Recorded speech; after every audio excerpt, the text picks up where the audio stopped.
welcome to Versus Live. I'm Ross Merriam. And I'm Corey Ballmeister. We've got a Rob in the booth. Say hi, Rob. Hi, Rob. Rob will be taking all of your questions, comments, concerns, and burns in the chat. Make sure to tag at Star City Games so he can see them and send his favorites over to us. It's Midnight Hunt preview season. We're playing preview season standard. Shocked. That's what we do. Because it's good. It is. It has been really cool. We don't have Throne of Eldraine. Life is good. I'm just very excited every time to go to work these last few days. Whenever we were like covering the last few sets, fun because we get new interaction, but it's just that glooming cloud is hanging over my head, just being like, okay, none of this is going to actually stand up against Lovestruck Beast, but we're going to try anyways. But now... We did try. It's different, yeah. we tried. Now we actually get to succeed. Yeah, now it's 3-set preview season. We're unveiling 3 new sets at the same time. Yeah. What was in AFR again? Exactly. That's a card in Strixhaven? Exactly. Are you sure? It's a joke, but it's pretty true. It kind of is like 3 preview seasons. Yeah. So really just, continuing to dive through. We've got the entire set now, so you get to really see... everything in full force, all of the synergies fully developed, and see how they interact with what's remaining post-rotation. Yep. I'm going to be playing my take on a Delver deck. I know Corey played Delver last week.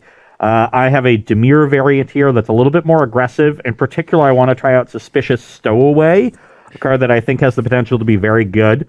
Just as a not difficult to answer threat on the battlefield, at least. Like, you need to kill it with a removal spell. Yep. So forces removal here. It plays really well with a reactive game plan where you play it on turn 2. If your opponent doesn't do anything, you can hold up on turn 3, get it to transform, and you go to Knight. And now you've got a 2/1 unblockable that's drawing cards every turn. And, presumably, it's going to feel like Curious Obsession decks where you kind of started a little bit behind while that engine set up. But after 2 or 3 turns of drawing those extra cards, you had enough cheap spells that you just took over the game. And the backside can't be blocked either, right? Oh, yeah. Oh, yeah, that's sick. Yeah. That is a sick one. Yeah, I knew the front side couldn't be blocked, but that's a big deal. That is a huge deal when it comes to the backside of the card, because if you're not doing anything for a turn, your opponent can just play a blocker. All of a sudden, that wouldn't be great. And I also like it playing with Delver, because when you play a turn of Delver Secrets, that always has such a big target on its back. Yeah. Now your opponent's going to think twice before using that cheap removal spell on your Delver, because that Suspicious Stowaway might be coming down. And that's even more threatening because of the card advantage that it represents. Or I'm going to be on the play and you go Delver into Suspicious Stowaway and I have Magic Missile and you're going to cry. That's not going to happen. Okay. Yeah. Not going to happen. Yeah, I agree. That won't happen. I'm also playing Graveyard Trespasser. I think in a deck like this, Werewolves are going to play really, really well. I think Trespasser is just a powerful card on rate. Mm-hmm. That Ward discard card also really nice in a deck that is traditionally somewhat threat light, because you have to have so much space devoted to instants and sorceries to make Delver Secrets a good Magic card. Yep. So punishing your opponents for just overloading on removal, getting some card advantage out of your Trespasser that way, really nice. I've got a couple Ebon Deaths as a flash threat to help you transform your werewolves when you need to. Okay. Memory Deluge as a piece of card draw in case we need to go into the late game. You don't have a lot of room for cards like this, so getting one with flashback that has 2 parts to it, really helpful. Consider an obvious addition. And then I'm also trying out a couple Fading Hopes. A card I talked about last week is playing well with Delver. Mm-hmm. This deck isn't super aggressive, but it is still nice to just have cheap spells that are able to control the battlefield while you're drawing a bunch of extra cards with Suspicious Stowaway. So these 2 cards in particular play really well together, and also just bounce spells and counter spells generally play well together because you can set it up to get value out of your counters. Yeah, hey, that looks pretty sweet. So from my end, I'm playing a deck that Brad Nelson designed for his article. I'm not sure if it's up quite yet. It might be coming up a little bit later today, but really just taking advantage of Fateful Absence and just being able to destroy a creature. They investigate at instant speed, but when you're a deck that gains so much card advantage with Showdown, with trackers getting some clues, as maybe Azeka's Chariots cloning the clues, so you're really just drawing way more cards than them, being able to then have a removal spell that is unconditional, and at instant speed, and you don't care if they're drawing the extra card because you're just drawing more. And that's just basically Showdown's #1 game plan in this deck. And just Goldspan Dragon and Azeka's Chariot creating so much value, mana, while they go, that you don't really care if you give them that 1 extra card, especially having to pay 2 mana. That's the thought of it. Me and you are both kind of medium on this card. Like, I don't think it cracks into our top 5 card list from the set, even though, as far as some people's radar, it is like, way up there, right? Yeah, I've heard a wide range of thoughts on this. Yeah, so I'm a little bit more medium on it. But if it's going to be good in any shell, it's going to be good in a deck like this, or a deck like Abzan, where you're also getting a lot of card advantage and stuff. Or potentially a deck that's very aggressive that is killing you before you can leverage that card advantage. Yep, absolutely. And you've got some of that aggression in this deck too. You can take over the game with Goldspan Dragon with the Zekas Chariots, where that extra card they're going to die with 5 cards in their hand. Exactly. And to facilitate this deck as far as mana goes, it is Jaspera Sentinel, Magda, Lotus Cobra. That's the early game you really want. You have a little bit of removal to get you there as well, but you want to be ramping early. And then we got Primal Adversary. This is the newest one that we haven't had a chance to play because it was not spoiled yet. Being able to create a ton of power in a deck that's producing a ton of treasures with Goldspan Dragon and stuff could be ridiculous. This could be that final push when I'm playing, like, let's say I have 8 mana. Like, after I attacked with Goldspan Dragon once, I untap. Not that unlikely to have 8 mana with Jaspera Sentinel and Magdas and stuff. Play this, and just kind of go ham. I guess they don't untap, huh? Correct. So if you had 8 mana, you'd be able to attack with one of them. So I'd probably need 9, but 9 ideally. That's still not that crazy with the double producing mana of Goldspan. And another way of effectively generating card advantage. When you turn your lands in the late game into actual cards, that's just as good as drawing an extra one. Exactly. And it just reminds me of Overrun a little bit, just that nice over-the-top effect. And then Briar Ridge Tracker, being able to kind of do its best tireless tracker impression. And also really cute with a Zekas Chariot, being able to not only crew it when you play it, but you can crew copy the clue. Let's say I need to find a removal spell or something. And then we get to play both of these lands. Can't go nuts on them, though, because we are just Jaspera Sentinel deck. So you need a lot of untapped forests. So not a full set of either, but they are decent at fixing your mana for turn 3. You're happy to have access to more than one of them. Exactly. I'm a big fan of Briar Bridge Tracker. I think it's the synergy with the Zekas Chariot is incredible. That's actually what I wrote my article about this week. Just that card? That card in particular, how well it plays with Chariot, which I think is one of the best cards in this post-rotation environment. Same. And so I think Briar Bridge Tracker, as a good card by itself, but also one that happens to play well with one of the best cards in the format, is going to see a lot of play. One deck that I really, really want to try, but we've tried a lot of similar shells, is just Gruul, Splash Black, Chariot. Like, it's just every card based around Chariot. You got the Briar Ridge Tracker, some Renin 7s, Magda, Jaspera Sentinel, Cobra, Chariot, all that stuff, and then Valky as the one black card, just the over-the-top Planeswalker, and just everything is focused around Chariot, of obviously play 4, and, maybe some Goldspan and stuff like that. I think that deck's going to be good. A John List with Briar Bridge Tracker and a Zekas Chariot. Yes. I wonder who could have thought of this. I don't know who. It's in my article. Oh, okay. It's in there. I'm pretty sure Brad told me it, and I told you it last week. Mine's a little bit different. Okay. I'm playing Immerstorm Predator, which I think is another strong card just because it's so difficult to answer. Yes. And I want more flyers in the Zekas Chariot world. So I like having more flyers, and it makes your Dragon's Rages better. You know what I learned when I was building... Cool, you know what I was learning when I built my Vampires deck that you'll see later in the show? What? That card's a vampire. It's a vampire dragon. Yeah. So it slotted nicely as a top end into my vampire deck. I was pretty hyped. We'll see that a little bit later in the show, y'all.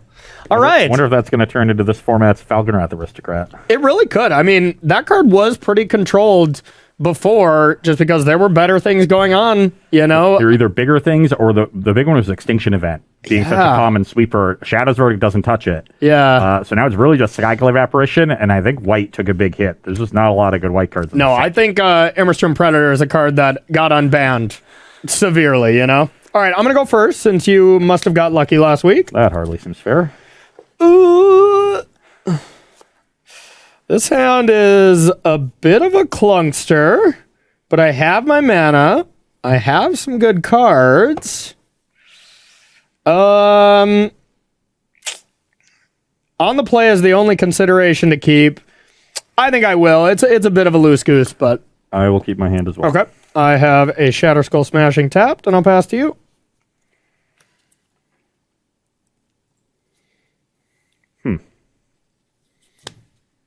I was going to play a tap land this turn, but I don't think I can resist playing. You want to go turn 1 Delver? Yeah, good call. I can't resist. I don't blame you. It's calling to me. I don't blame you. Okay, I have a forest, and I'll pass to you. Upkeep. Trigger. Nope. Attack for 1. All right, I'll take it. 19. The trick to flipping your Delver turn 1 is just having it already flipped over and just being so confident. We learned that from the pinnacle of Magic play last week, right? Oh yeah. Versus live last I will week. play an island and pass. Okay. End step. I'll kill this. I was gonna wait to see if you played that 2-drop. Yeah, I will counter your Dragon's Fire. Okay. Punished. Yeah, kind of punished, but I mean, I obviously have a 3-drop here that I'd like to resolve as well, so I think it's fine.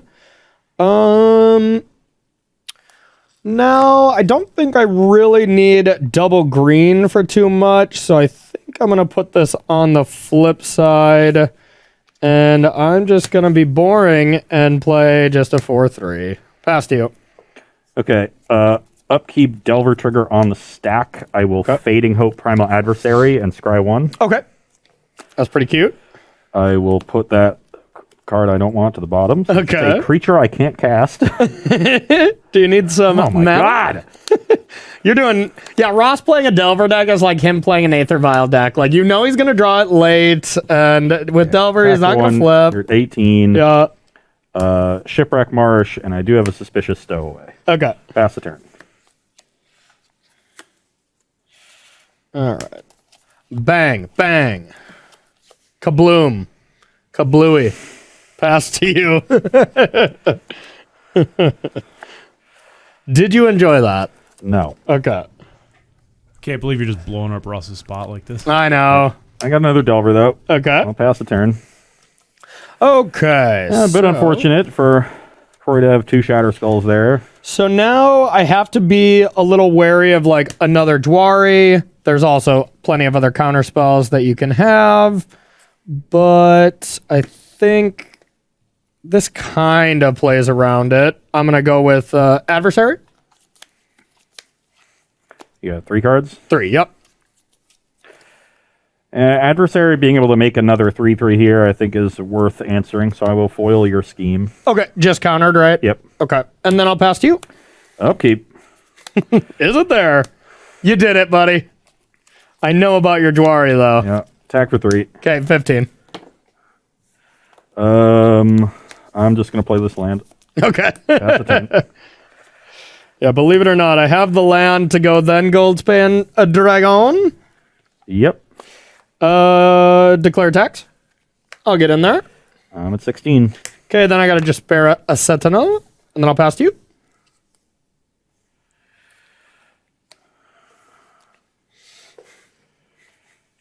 You're at 15, did you say, or just 16? 16. Okay. Attack for 3. I'll be at 12. Pass the turn. Okay. And I think this is a game that turned on just me not transforming that first Delver. Think if I transform it, you don't get the 2-for-1. I'm getting a lot more pressure in. Well, if you transformed it upkeep, I was going to kill it with Dragon's Fire. Because I had that on turn 2, remember? Sure. If you transform, I was going to kill on upkeep. I was just waiting for you to maybe play the Stowaway. So I would have played differently there. Goldspan? Oh. Yep. Declare attacks. Yep. They're coming. I'm rich with treasures. I'll be the aggressor. Oh, Lash of Malice this thing. Okay. I'll go to 8. You're at 8, and then I got a Cobra. Past you. Yeah, unfortunately, I drew my removal spells that don't answer dragon. Yes. Power word kill. I think we just have to finally just make a pact that we do not play that card anymore, because every time we played it... You have one creature it doesn't kill. It kills everything else. Unfortunately, I drew it after I had dealt with everything else. Yeah. If I had the power word kill, then I get to just kill the adversary and then counter the dragon. Yeah. But even if you kill the adversary, I still get a 3/3 out of it, right? Yeah. Which is not great. The rough thing was just not transforming the first Delver. I think if you kill it with the Dragon's Fire, then I just jam turn 2 Stowaway and get to counter your removal spell on it, and I'm drawing a bunch of extra cards. Yeah. And that works out well. Or if I transform it later after I countered your Dragon's Fire, then you can't get the 2-for-1 with the Shatter Skull smashing because I have 3 toughness of things. Yeah, I think how it played out, it would have been much better for you because I wouldn't have smashing right away. I would have on curve still played out that 4-3. So then you could have got me pretty bad with that stowaway counter or whatever that card was. It's also just possible that I'm not supposed to counter the removal spell. I'm just supposed to let it happen. I think if I let it happen and pass, though, you're probably not running into the disruption.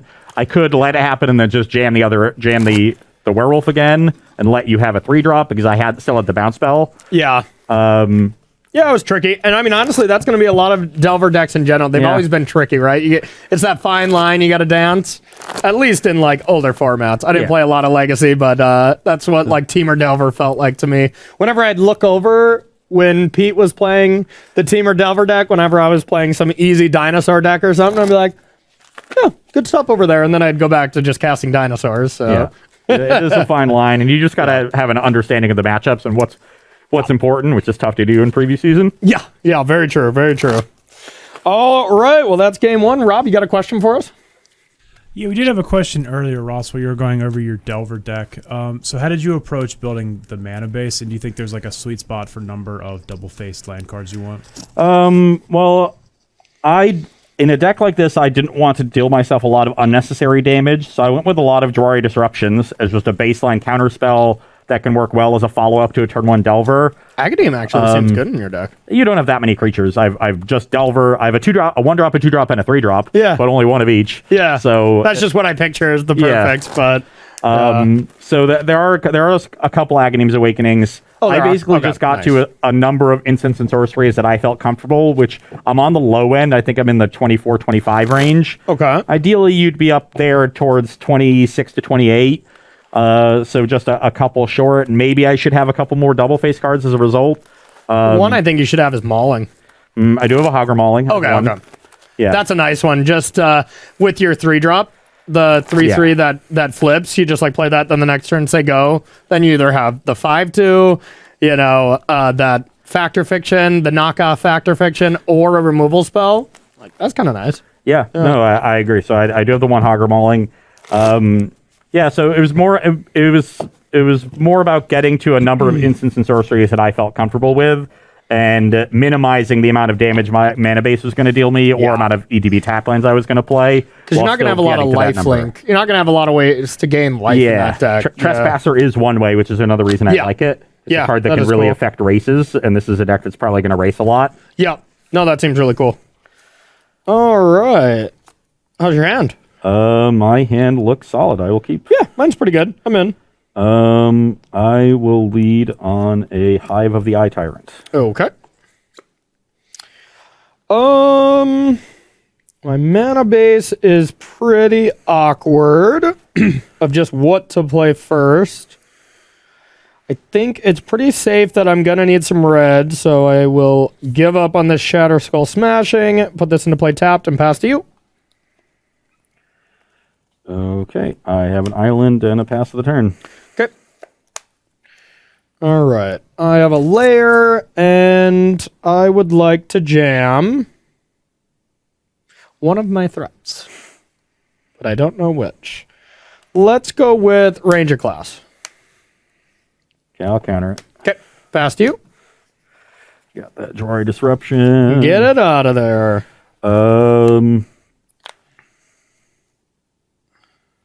I will play an island and pass. Okay. Now, let's go with...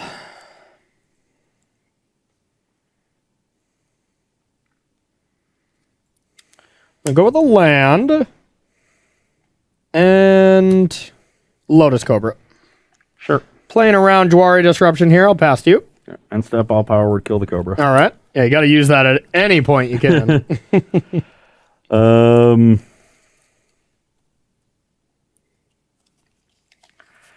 I will play a Murkwater Pathway and pass the turn. All right.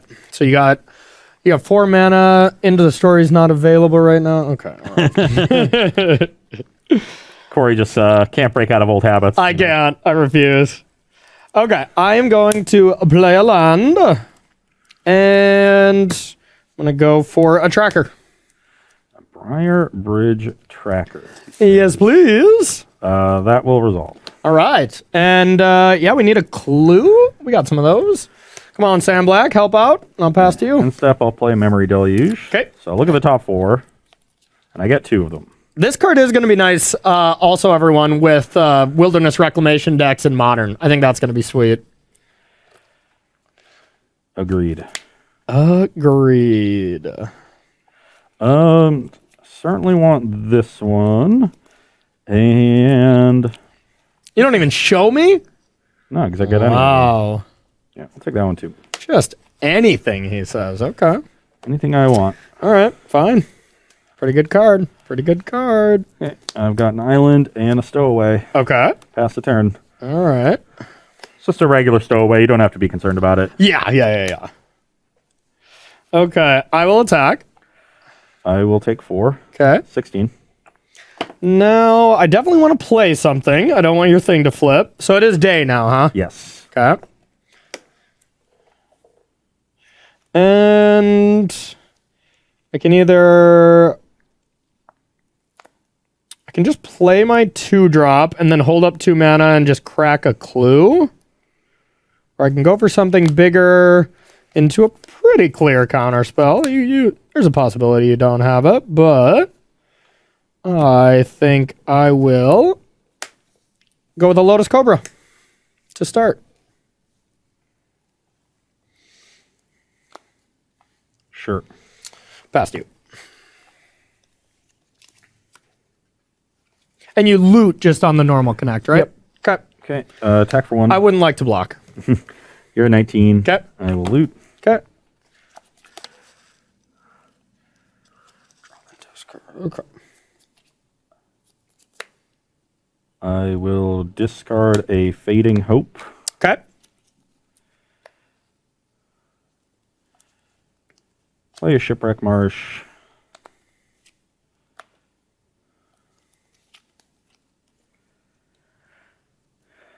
And I'm at 16, you're at 19. Correct.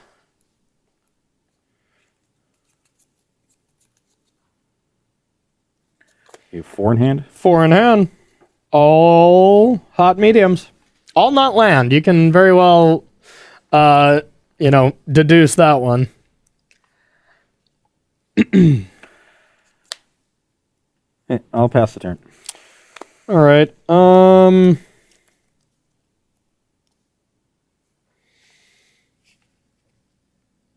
Let me see the flip side of that real quick. So it's a 2-1 instead of a 1-1, and then it draws a card when it connects instead Okay, of I was wondering if 2 spells were cast or if a player cast 2 spells. a player. Yeah. All right.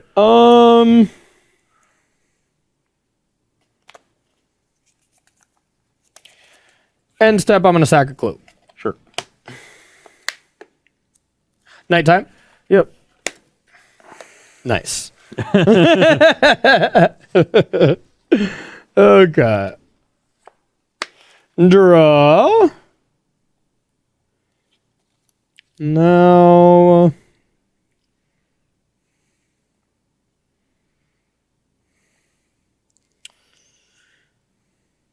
I'm going to declare attacks. I'll take 4. Okay. I'm at 12. And Corey just willingly shrinking his own Briarbridge tracker. yeah, I know. It was tempting. I wanted a land. I did not get a land. So I'm gonna pass to you.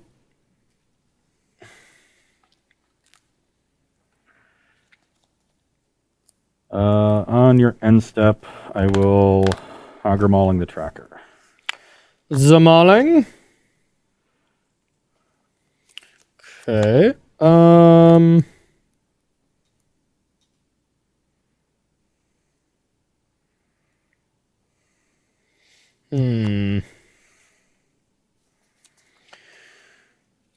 Okay.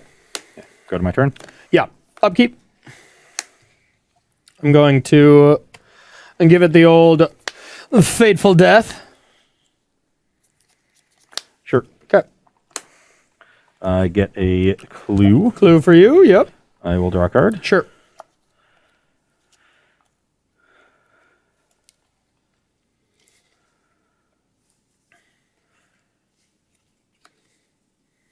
I will cast a Seafaring Werewolf, Yep. and I'll pass the turn. All right. End step, I'll Dragonfire it. Cards in hand. 4. Yeah, it comes in when you're already a knight, just comes in as the flip side. That's the one difference. Sure. All right. So now my turn, it is day. Since I cast 2 spells. Yeah. A draw. I'm gonna go for a showdown. I will draw a Disruption. Okay. I'll attack for 2. I'm at 10. Pass to you. Instead, crack this clue. Yep. So, real quick, distinction about day and night. It only flips if you cast spells or don't cast spells on your own turn. Oh. Really? Yes. So it stays. So it's still night now. No spells on their own turn. Oh. Player casts at least 2 spells during their own turn. It becomes. Oh. Okay. So it's still night. Rob, it's still night. Oh, wow. Thanks, bud. That means I can cast 2 spells on my opponent's turn and not turn it back into day? Yeah. That's a big deal for you. I agree. I might have played this game differently. Yeah. Well, we learned now. I just have a swamp and a pass, though. Okay. Also, apparently you played too much for your Haggard Mauling because Corey doesn't have a basic, but... Oh, yeah. It's a spell reduction for that one. I literally did not know that card did that. We're learning today here. When does that ever come up? Yeah. All right. About 2 minutes ago. Gotcha. All right. I'm going to start with another showdown. No. Okay.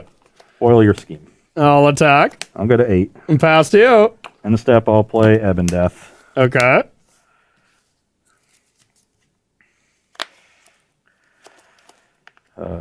Shipwreck Marsh. Okay. Getting busy? Activate Hive. Get in for 8. I get to exile any card, right? Yeah. I don't think it matters in my deck at all, to be honest. But Sure. I will take 8. You go to 11. Yep. And I'll pass the turn.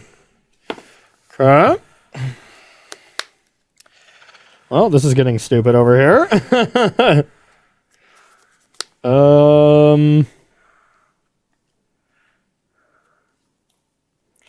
I've been just dying for a land here for so many turns. Ugh.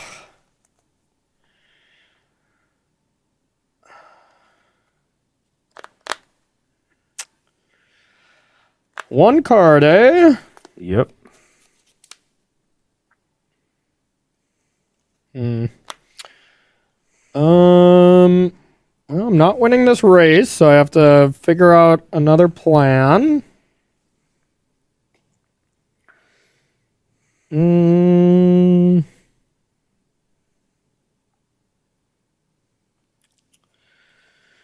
I'll attack for 2.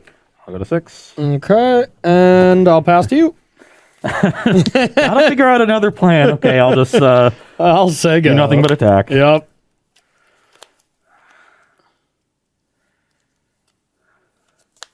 I will attack for 5.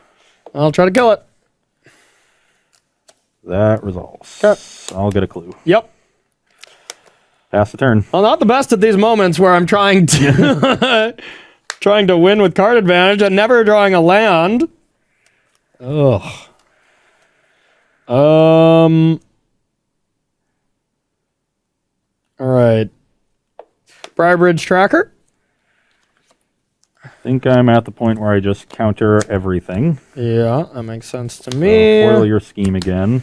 Pass to you. Can attack with the hive. End step, play Ebb and Death. Ugh. Okay. We can start this turn by sacking the clue and then make some... Oh, actually, maybe I just want to flashback the Memory Deluge. Yeah, not bad.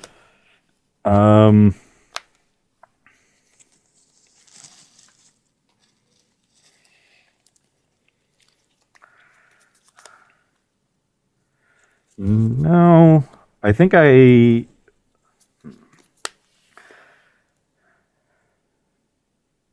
Yeah, I want to leave up the hive anyway.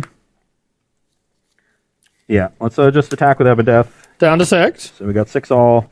I have another hive, which is interesting, though I'm a mana short of activating both. Yeah. Draw. Okay.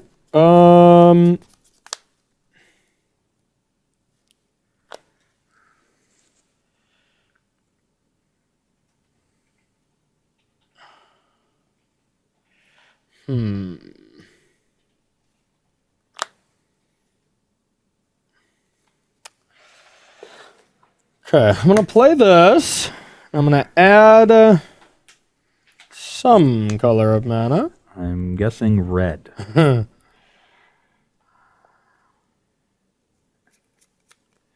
Unless you need a third white for some reason, and you've cast most of the white cards in your deck. Mm-hmm. My hand is still kind of awkward. Just with being at a low life total here. Oh, wait a minute. Okay. Yeah, never mind. I should probably just go for this. Yeah, I'm going to add red. I'm going to play Goldspan Dragon. Yep.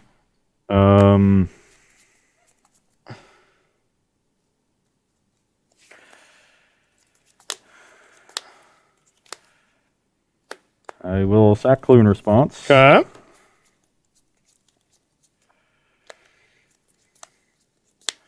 Goldspan resolves. May I attack? Yep. Attack with a treasure. Activate. Kill it. I'm dead. Hooray! I was like, oh yeah, I can just present lethal. I think the odds of me like winning a long game here by just playing creatures and stuff, I think this was a good turn to go for it. If you get a removal spell off the top anyways, you're gonna win. So just a good time to go for it. Well, it was really awkward the first 2 I cast, and I will just say it, not good, because we were in this draw go game where I don't think this is necessarily for this type of matchup, you know? But I don't know. Like, this card has to be good against a lot of things, and it was just okay there, but then it was insane there. But Dragon's Fire would have been better, I guess. Dragon's Fire would have been better every single one of the time so far that game. Yeah. Yeah. But granted, my creatures are all small toughness. Like, yeah, so it's maybe it's just not going to shine in this matchup, but it was a removal spell there where there's not a lot of 2-mana removal, and, you know, that paid off, so. Right now, it feels like my deck is caught in the middle. I'm not enough of a control deck. I don't have good catch-up mechanisms. Yeah. So I do have some sweepers on the sideboard. Those should help. And I don't have quite enough pressure to win these races, though the Ebondeaths were pretty good there, just 5-power flyer. And you just, even though you were stuck on mana, you drew enough cheap removal in order to not succumb to everything. And if I drew a couple lands there early, I mean, I had the Adversary, I had 2 trackers. You countered the showdowns effectively, but I was just jamming those because I needed lands and had to just shrug and hope, you know? But yeah, I agree. That felt a little rough for you, but we're going to head to the sideboard where we're going to change things up a bit. So we're going to take a short break, and then we'll be right back with sideboarding here on Versus Live. Don't go anywhere. Welcome back to a Versus Live, where we are sideboarding in our matchup between Dimir, Delver, and Naya midrange. On my side, I've talked about my deck getting a little bit caught in the middle, so in sideboarding, I really want to pick a lane, and that lane is going to be to get more controlling. Okay. So I've brought in a bunch of good disruption. We have some sweepers here, which are great at just catching up and clearing away the little creatures. You know, it was that Lotus Cobra plinking in for like 10 damage. It really did get you a lot. Yeah, I went from 12 to 10 to 8 to 6, and then I got you at the finisher. And then a couple Ray of Frosts as a removal spell that can actually handle Goldspan Dragon. And then these Annuls, which should be very good against Ranger Class, Showdown of the Skalds, Azeka's Chariot, Portable Hole. So a lot of targets for Annul. Wow. Nice efficient counter spell there. Is Annul the new Mystical Dispute? Yep. I think it is. It seems insane. Yeah. Because I'm going the controlling route, I'm cutting my Fading Hopes, a bounce spell, not something a control deck wants, Negate has some targets in this matchup, but not a ton, and Null kind of serves that role, but does it better. And then one Jawari Disruption. We're going to be playing longer games, so the Force Spike is going to get less valuable as I draw multiple copies. Okay. And because I'm bringing in some enchantments, I want to bring out some creatures to keep my spell count high enough for Delver. I also don't want to have as many creatures if I'm playing the more control route. Okay. Trespasser is the one creature that forces me to both tap out mana on my turn and doesn't generate significant card advantage. I guess Delver Secrets falls into that category as well, but Delver only costs 1, so much easier to pair with a counter spell. So that's the creature I've chosen to trim. And when these cards flip, their converted mana cost is still the same as Correct. the front half, right? Okay. I was going to say, did Portable Hole get a lot better with all this flip stuff, But that makes sense. It used to be that they had CMC 0. That's what I thought, That rule changed a couple years ago. So Delver is still a 1-drop when it's inside whatever it is on the other side. Insectile Aberration. Insectile Aberration. Okay. So from my end, taking all these really cool new cards here. So I know that's kind of lame. Sorry about that, chat. But Primal Adversary, when you expect cards like Creeping Chill or even Shadow's Verdict, it's quite awkward against when you lose your lands as well. It's good for that final punch, but I don't think the liability of actually losing your lands is worth it. So we're going to take all 3 of those out. We're actually taking out 2 of our new removal spells. It's good, but I'm bringing in so many other pieces of removal. I don't want to be trying to completely be the control deck against you, because then you're just going to, bury me in card advantage, and it'll look pretty good if you just go end step. You didn't need anything to counter. Cast that new Fact or Fiction card. I forgot what it was called. Memory Deluge. And then just counter everything during my turn. Doesn't seem like a good plan if I get left with a bunch of removal spells. So Portable Hole is going to be great at being able to answer early Delvers. Magic Missile, if you ever get a little cheeky and want to double spell me, this is going to keep you in line, I hope. Yeah. And then I got 1 Ranger. I think this is the 3rd Rangers class and the 4th Showdown.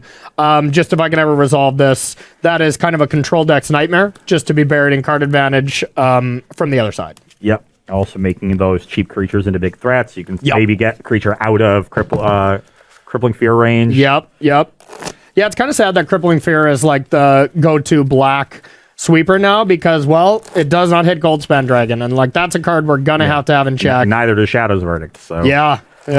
In this case, I went with Crippling Fear over Verdict because, 1, it's a mana cheaper, and 2, I have a bunch of cheap creatures in my deck. So when you have 1 creature out, you can just choose the right creature type and still do good things. But you're keeping rogues alive, basically. Huh? Yeah, a lot more difficult to do when you're playing Shadow's Verdict. Yep, totally agree. All right, Rob, you got a question for us at all while we shuffle up for this 3rd game? I don't at the moment. Don't? Okay. Empty queue, if anyone's wondering. And a little announcement for everyone. We're going to be on Thursday doing a hashtag Team Ross, hashtag Team Corey show. We always love these. They're a lot of fun. So after the show, Ross is going to be sending out a tweet and tweeting correctly, because I learned that I tweeted poorly. I didn't know you can't start with an @. That was news to me. That's like you I've not told knowing. You this like 3 times, Corey. Yeah, probably, but that's like the equivalent of you not knowing this was the silence button. I think we're even now. Technology, it gets us all. Without Rob, we'd be screwed. Basically. Yeah. But keep an eye All on these boomers I have to work with. so many boomers. So keep an eye on Ross's Twitter. We're going to get some lists going from y'all, and it's going to be all deck lists from what you guys decide. Send us some sweet ones. Y'all know what Team Ross kind of deck list like. Y'all know what kind of... They don't know what decks you like in a world where the Orient doesn't exist. Oh, yeah. Yeah, that's true. What are y'all going to give me now? I have no idea. That's all it was just Yorion after Yorion deck. Rob hated these shows because he just had to build these 80-card decks all the time. But that'll be after the show. Ross's tweet will be out, so... I was excited at potentially having a triple Delver hand. Oh. I have no lands. So. Well, you still got a triple Delver hand. That's a fact. They can't take that away from you. Okay, this hand is slightly awkward, but I think it's fine. My start isn't as concerning in this matchup where you're playing the control. I just want to make sure I hit land drops, have the ability to play stuff later, while maybe being able to interact with some early stuff. So I'll keep. And there's 7 cards, so that's a good reason to keep too. It's a lot of cards. That's a lot, yeah. I didn't think you started with 7 cards in Magic. Yeah, you don't. Not very often. Yeah, there's like a subset of a rule, that is like Ross Merriam never starts with 7 cards. Yes, yeah. Been there since 1993. They've known. Pretty much. It's like Kai doesn't lose on Sunday. You know, it's the same kind of thing with you.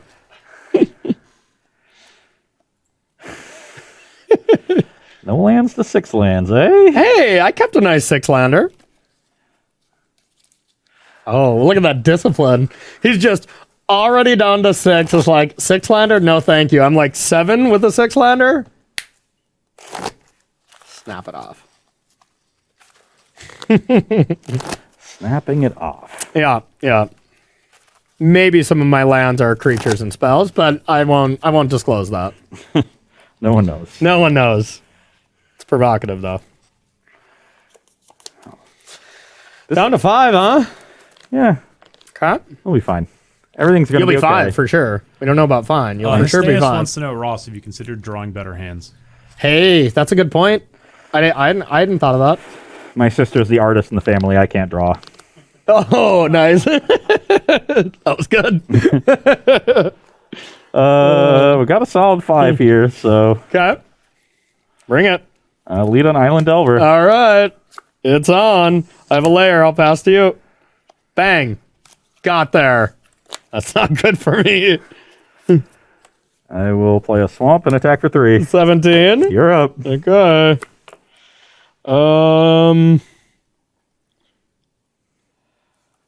So, what do I want to do now? Let's go with the higher upside play, I think. And that is a Lotus Cobra. Pass to you. Okay, and stuff, kill the Cobra. Okay. I'll lose 2. Gotcha. 18. Okay, Shipwreck Marsh, attack for 3. I don't love that. You're 14. 14. And this is my 5-card hand. Yep. All right. Oh. Yeah. Okay, let's go with a tracker. Briar Bridge Tracker. Yep. So, I am winning the race against the tracker, but the layer complicates things. Yeah, I'll counter it. All right, past you. Counter. Attack for 3. Okay, 11. Pass the turn.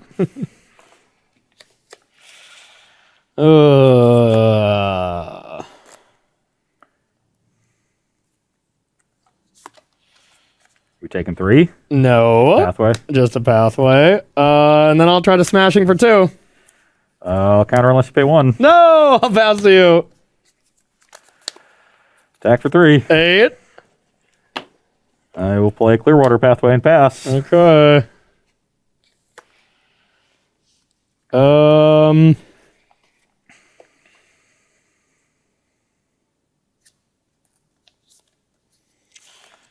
right. I got a pathway and smashing for 2. I did keep a 6-lander. That's just 2 You did tap smashings. 2 red for that. Okay. And then I'll pass to you. Hooray!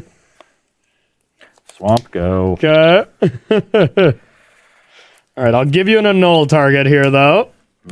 Resolves. All right. Chariot. Annul. Dang it! Ah, you read my blood. That's when we've hung out too much and played too much Magic against each other. We know when ladies we're and daggering gentlemen, each other. We got him. Okay, I did play this land too fast. It's supposed to be on the white side, but Yeah. still, go ahead. I don't even care that I'm going to lose this I'm still game. miles ahead, but... I don't even care. I don't even care. All right, I do think we need 2/2 wolves. I'll use cats, though. It's all good. That was too good. Pass the turn. Okay. Yeah, right as I say that now I want another piece of green mana. So let's go with a tracker. Yep. Get a clue. And then I will level. Sure. Attack. Get a counter on it.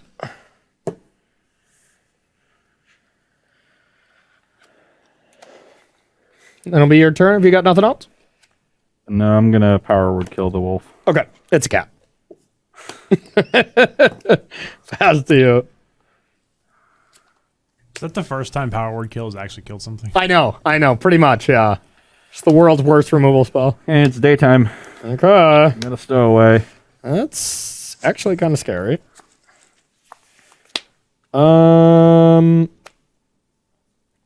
Okay, I will sack, draw a card. Yep. Ooh, had a good turn, but now I have an even better turn, I guess. Yeah, meow. Meow. We got kitties. Attack for 5. Yeah, it's annoying. It also makes tokens for that thing. Oh, yeah. 13. Pass to you. I mean, I had a good play besides that. That was going to be strong. But I drew the chariot. Attack for 1. Okay, I'm Go at to 7. I'll loot. Okay. Discard an island. Play an island and pass the turn. Lights out. It's nighttime. All right, I will draw. So I will play Tracker. Get a clue. Grew. Attack for 8, 9, 10, 11, 12, 13, 14. That's lethal. Yeah, I just drew a portable horror too. Oh, it was going to be bad news. Yeah, this deck does snowball out of control. Obviously, the Mulligan 5 is the biggest factor. Yeah, but no, the biggest thing missing for my deck is creatures that play any sort of defense. yeah, When I went, I sort of started by building the deck to be more aggressive, and then didn't really think I had the tools to do that. But I didn't change the creature suite around, and I think things like Imrith would have been really helpful. Just something that I can tap out for and feel safe for a turn. Yeah. You know, Ebb and Death doesn't block really at all. what about the new Vampire Nighthawk, which I guess is from 3 sets ago now? Like, yeah, Nighthawk Scavenger. you're killing a lot of things, so that's like it's Yeah. not bad. That could be good. It is just Still a 3 dies drop that to all gets the- dragons fired. yeah.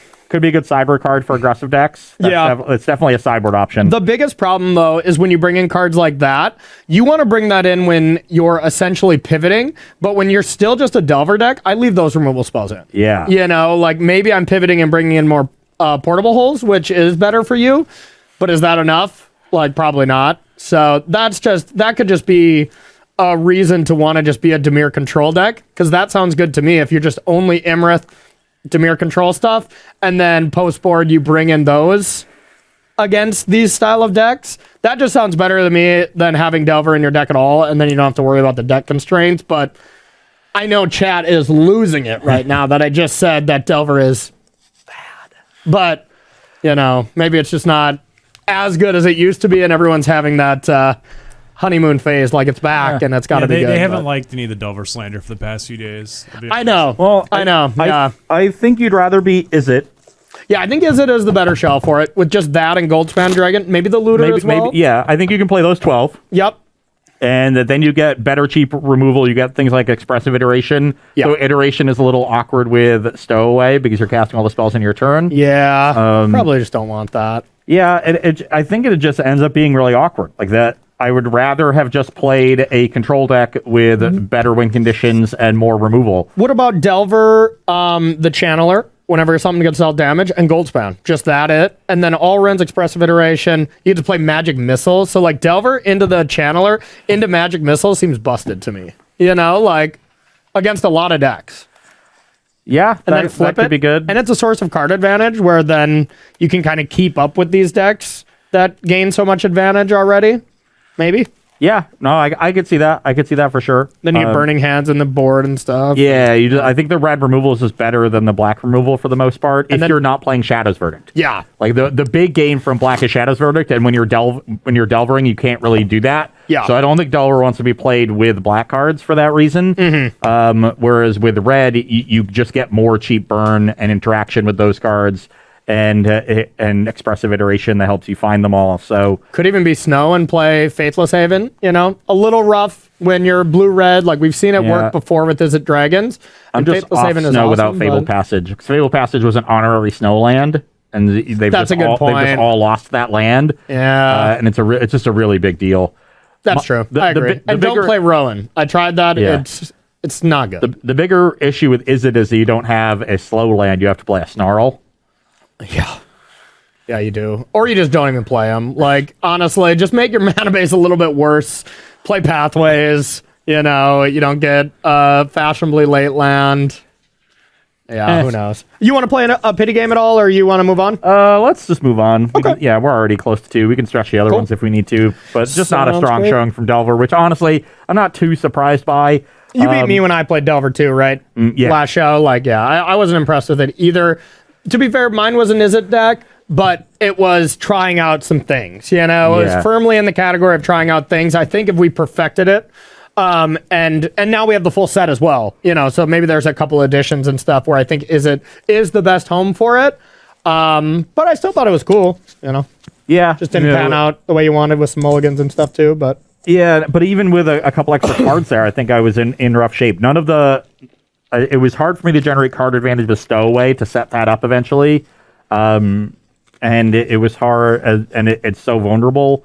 And so then I just wasn't able to really play the control role without that card advantage. Mm-hmm. And I wasn't able to play the aggressive role. I didn't have enough pressure. There's not really the tools to be a super aggressive Delver deck in Standard. I spent some time trying to pour through what cards existed. The Snapcaster Mage was such a big deal, and the effectiveness of Gut Shot and Vapor Snag in that metagame back in the day. Well, wasn't it Stoneforge at some point too? Not with Delver. Stoneforge Delver? No. Okay. All right. It was Delver Secrets, Geist of Saint Traps, Snapcaster, and then initially it was Invisible Stalker and Equipment. And then eventually it was Dungeon. That's basically Stoneforge Mystic. Yeah. then it was Dungeon Geists. And then Restoration Angel got printed, and it ended at Restoration Angel. Oh, God. And then, from my end, these were not the matchups for this, but I actually am gaining a little bit on this card, even though it wasn't insane today. I can see how it'd be good, but I also can see how it'd be, awkward in a mirror match here. Which card are you talking about, Cole? Fateful Absence. Fateful Absence. Sorry, I thought you had a down view. But, yeah, Fateful Absence, I think, can be really good, but if you're up against a Zeke's Chariot decks even where you're just killing cats or something, or even waiting to have the Chariot be crewed, that's kind of awkward. I think this card's really going to come down to if there's some good Planeswalkers. Because if I can just hit Ren and 7, if that card is a staple to the format for 2 mana, and then untap, do my things, and all you did is mulch... if you made a Tree Folk, it's still awkward. It really is. Which that's going to be the go-to first thing with Ren and 7. But if they make a Tree Folk, then you just kill the Tree Folk and attack the Ren, presumably. That's true. That is true too. Yeah, but So I don't know. I'm a little indifferent on Fateful Absence. But I am with you where the presence of Planeswalkers is a big part of that card's playability, because otherwise it's just 2 mana destroy a creature, and white can do that reasonably well. You can play things like Skyclave Apparition and even Brutal Cathar from the new set. So there's options in white to do those things, but hitting a Planeswalker can be important, especially if it's the turn you cast a Showdown and you're trying to build up your board. Sorry, I just had one. I totally agree with you on that. I had one thought. Skyclave Shade. I don't know why I'm having a mental blank on this. Can you hit the clue with Skyclave? With Apparition? Yeah, with Apparition. Non-token. Non-token. Okay. I wasn't positive if you could do that. If you could do that, that'd be pretty sweet. Just end step removal, untap, hit a 0-drop. But yeah, that would make sense. Then you're getting 0/0 illusions when it dies. That's probably what they wanted to avoid. Yeah. That said, I do expect some Planeswalkers to see play. Goldspan Dragon is obviously very good at attacking Planeswalkers, but presumably everyone will be prepared to at least answer Goldspan Dragons with some regularity. Yeah. As you should.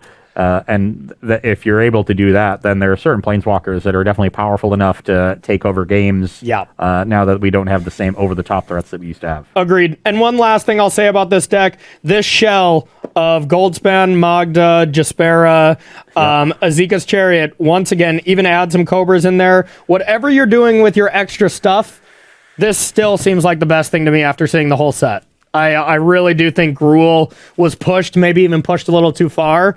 Even in my top 5 cards for Standard that went live on SCG yesterday, my top 3 were Gruul cards. That wasn't everyone, to be fair, so maybe I'm just wrong on my evaluation there, but Gruul still seems insane to me. Yeah, I agree that core looks really strong. I think you can take it in a more aggressive direction and play Reckless Stormseeker and Werewolf Pack Leader, because they play really well together. You just get a 3-power haste on turn 3, immediately draw a card.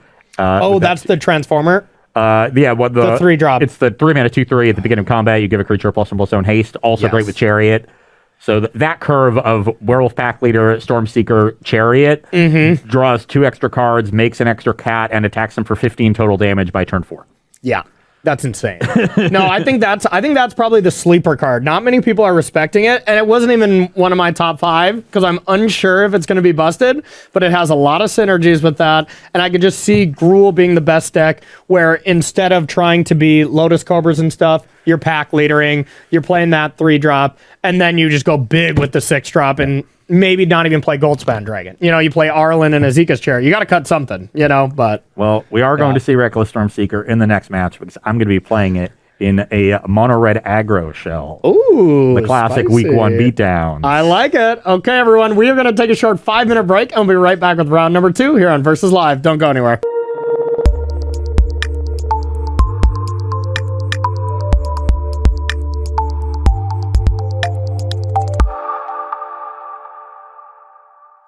All right, everybody, welcome back to Versus Live. My name is Corey Baumeister. And I'm Ross Merriam. And we got Rob in the booth. Say what's up, Rob. What's up, Rob? Rob will be taking all your questions, comments, concerns, and burns. Make sure to take at Star City Games, and he will get his favorite ones sent over to us. We are continuing our preview season here for Innistrad Midnight Hunt. And, got some more spicy ones here. We're starting to see some deck lists that are popping up from other content creators. I tried out Brad's deck earlier. I'm trying out Ari's Esper Blink deck, which I thought was super sweet. I see Blink and I'm still thinking Yorion. So I was immediately gravitated towards it. And I'm like, okay, it's not as good as a Yorion deck, I imagine, but it still looked pretty sweet. And then I got a nice vampire deck coming up next that we're gonna test out. We haven't done any tribal stuff yet. I guess the zombie deck. But yeah. But now we got all the vampires. That one's gonna be really cool. So this one's just based around a lot of come into play creatures, and then Hollowed Respite, just being able to blink out some stuff, put a counter on it, if it is our creature, which will be the only case. So getting a little bit of boost, being able to Elite Spellbinder you twice before a key turn. Not going to be the biggest deal against a mono red deck, but just get a lot of good value cards. So yeah, it should be pretty sweet. And on my side, a pretty basic mono red list. I got a nice low curve. A lot of new cards here. Just Falconwrath Pit Fighter as a 1-mana 2/1 that can have some relevance in the late game. Turns those late creatures into more burn spells, more bloodthirsty adversaries, and things like that is nice. A bloodthirsty adversary we've seen do really well. You played a Rakdos burn list last week. It was incredible. And I have I have fewer burn spells, but enough to I think that this card's still going to be good.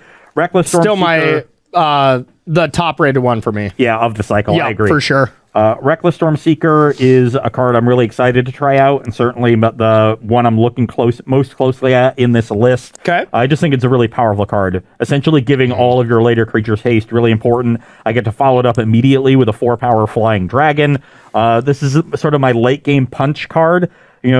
When you read the card, you think I want to play it with multicolored spells, so I'm discarding my hand and drawing more cards. But in the case of the mono red deck, your hand is emptied very quickly, and suddenly you're just, every time you draw a spell off the top, now it's 2 cards. Yeah. And maybe 3 cards. And so I like that ability to, sort of storm off. It's also just a big flyer. Card seems great. But otherwise, just a good curve of red creatures and a good amount of burn spells. We've got 4 Play with Fire, 4 Royal Eruption, 4 Shatterskull Smashings, a couple Spikefield Hazards. Okay. So that should be enough. So we've got 10 targets for Bloodthirsty Adversary. Are you counting Shatterskull Smashing? No. Okay, good. It would be 14 if I counted that. So 10 actual targets for the adversary. Not a ton, but we are going to be playing this on turn 2 as a 2/2 haster a lot in this deck. Yep. That's perfectly fine here. That's about the same number I have in my vampire deck afterwards, or in the next round. I don't think you need a ton. No. Just to make it that much better. If you ever hit 2, that's the absolute ceiling of it, I feel, in these style of decks. But just hitting 1 on turn 5 is enough to push through those points of damage. So yeah, should be sweet. Okay, I get to be on the play too. Yeah. Conveniently stacked. Conveniently through the game, through the match last round, yep. I know this Delver deck is going to lose, so I'll put mono red after that, so I get to be on the play. Smart. You're a genius. Yeah, I don't know. This deck looks really cool to me. I'll be able to attack your hand pretty quick with Acquisition Experts. I'll be able to, control you with Skyclaves. I got some Mind Flares. Elite Spellbinder is going to be a little bit of the weaker card. Yeah.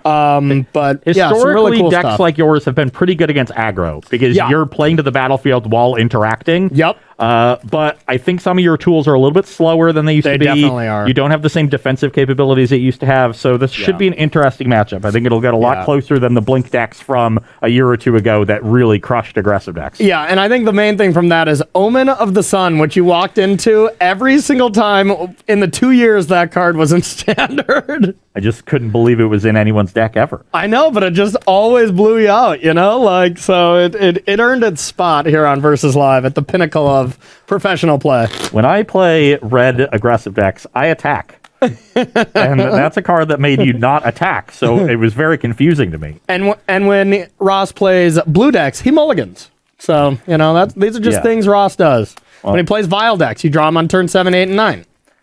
I started this and thinking it was going to be a mulligan because I gripped 5 spells, but then the last 2 cards were lands, so it's a keep. Wow, you're in. I'm in like Flynn. All right, let's see what I got. My mana base is, it seems like it should be awkward, but it actually is perfect. Yeah, I think I'm going to keep this, and we'll give it a shot. I'll start on Den Pit Fighter. And Den, you get the best one. That is nice. 4 of them. All right. Well, let's start with this, and I'll pass to you. I will play a Mountain, attack for 2, Okay. and then I'll play Conspiracy Theorist. Okay. And that is whenever it gets tapped, pay 1, discard a card, draw. Whenever it attacks. Okay, yeah, this card's awesome. This card is super awesome. Yeah, it's one of those cards that looks good when it's not getting stomped every single time. Yeah. Oh, I actually played the wrong land to start the first turn, but luckily I bailed myself out with that top deck, so good job me. I remember you playing this card during Strixhaven preview season, and it looking really good. Yeah. And we both just looked at it and said, Bone Crusher. Dice to stomp. Yes, exactly. All right, I am going to play Devoted Gravekeeper. So you mill 2 cards. Yep. Doesn't really do anything here, but it does have Disturb. So, you know, cast this card from your graveyard, transformed. And It's transformed as a 3/2. it's got to be this one. Yep. Okay. Can block only creatures with flying. So, okay, so it's more of an aggressive card. That's fine. Not So a great one for me. Yeah, I'm not too scared about that. Yep. But it blocks the Conspiracy Theorist was the only reason I wanted to play it. But yeah, not great for me, that's for sure. So I can attack with both creatures, trigger Theorist when it attacks. I will pay 1 and discard Play with Fire, exile it, and then before it blocks, I will play with Fire the Gravekeeper. Not cool. You take 4, go to 14. Yep. I will then play a Mountain because I didn't have a third land. Yeah, So I looted into the third land and drew an extra card. Wow, I'm so dead. I am so very dead. I'm going to play this and have you discard a card. I will discard a Royal Eruption. And I'll pass to you. And step, I'll play with Fire the Elderfang Disciple. I'm dead. I'm dead. I will play Reckless Storm Seeker. It is now day. Oh my god. I will give itself haste and attack you for 7. Puts you to 7. And I'll pass the turn. Wow. Okay. I guess I drew something that can keep me alive. I'll Skyclave this. And I'll pass to you. Gross. Play a Mountain. Okay. I will attack with both creatures. Any ability on the Theorist? Nope. So we got a 4/4 dragon to deal with? Yep. Oh, God. I do not have an answer for that. And if I block, it's just increasing my clock later. Yeah, I'm just completely dead. I'll take it. Okay, brings you to 3. Yep. And I will play Moonveil Regent. All right. Pass the turn. Well, that was interesting.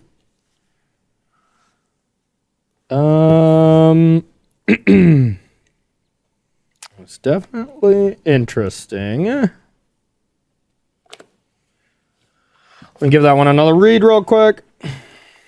Basically, whenever I cast a spell, I can discard my hand to draw a card, and when it dies, it deals you 1 damage. Okay. Any target, actually. I don't think I I'm can. a monocolored deck. Don't Also, think I can live Ross, just to confirm what chat's telling me, this conspiracy theorist is whenever you discard a card, not just from its ability, you can cast it. Yes. Did you discard No. before? I'm just saying it combos with Moonveil region. The play, Oh. the play with fire, you could have cast off the Elderfang Disciple, is what chat was saying, but Oh. Wait, what? Yeah, it's not even discard cards for my own abilities. This says whenever I discard any card. So when you played this and I discarded Royal Eruption to it, I could have discarded Play with Fire and then exiled it and then cast it anyway. I should just have this Royal Eruption in my hand. Yeah. Basically, Oh my god. if I knew how my cards worked. Wow. Okay, Yeah. well, I have this blink, so I can double blink and double kill stuff, but since it's at sorcery speed, you get your illusions no matter what. So I can blink, you get a 3/3, kill this, blink, you get a 2/2, kill this, and then You're still dead. still dead. Yep, that's the best I got. Yeah, just way too slow for me. It wasn't even remotely close. Like, then I had to deal with Den. This had card advantage. Like, there was not much I was doing there. Yeah. Yikes. And honestly, that's a big difference from Momentary Blink, right? Like, this deck is trying to emulate Momentary Blink decks and their kind of dominance in Standard. And those style of effects are great with Skyclave, but at instant speed, they're insane. Because Yeah. then you get to stack it in such a way where you just lose your card. Yeah. The instant speed also lets you do things in combat where you get free Yeah. blocks. It Yeah. lets you dodge removal spells and generate card advantage that way. Yeah. It's such a huge downgrade when that spell goes from instant to sorcery speed. That's why I was very skeptical if this deck was going to be good, and I was hoping to be up against the deck where I'd have a little more time, but we're going to have to really stress test this to see if I got a chance. You know what I really need in this deck, in this matchup? Elite Spellbinder. I think what you need is like Wall of Omens. Yeah, that would be great too. Blink it out with that card, and it is now a 1/5. Not bad, not bad. Block a Chariot. Yeah. I'm in. All right. Let's do this again. I'll be going first. Rob, you got a question at all? yeah, we had a question. So y'all had talked about like maybe a mono white aggro deck being a thing, but Yeah. somebody asked if you do think that there could be a spirit deck, and they specifically mentioned with like Clarion Spirit and Usher of the Fallen. Yeah, I think those cards would be in this mono white deck. I think it should be a snow deck. I think it should be that. And there is a plethora of options for aggressive white creatures. There's a lot of good ones that got printed. The 3-mana Bramil's, whatever that remake is. Adeline. I think. Yeah. That one looks good. I mean, you got Elite Spellbinder, you got Skyclaves, you still got Faithless Haven. We have this new removal spell that we played last round. Like, there's a lot of tools. I think it'll be all around. the tools cost 3 mana. It is very stacked in 3. You got Luminar. I mean, you just play every 1 and 2 that you can, no matter what. Like Luminar Aspirants, auto include anything that's 1 or 2. It doesn't have to be that good because you're right, the curve is too high. But I think there'll be a deck, and that's one we haven't explored yet. So I'd love someone to cook one of those up for the hashtag Team Corey, hashtag Team Ross show. It's the one thing we haven't done so far yet. Send that one to Corey.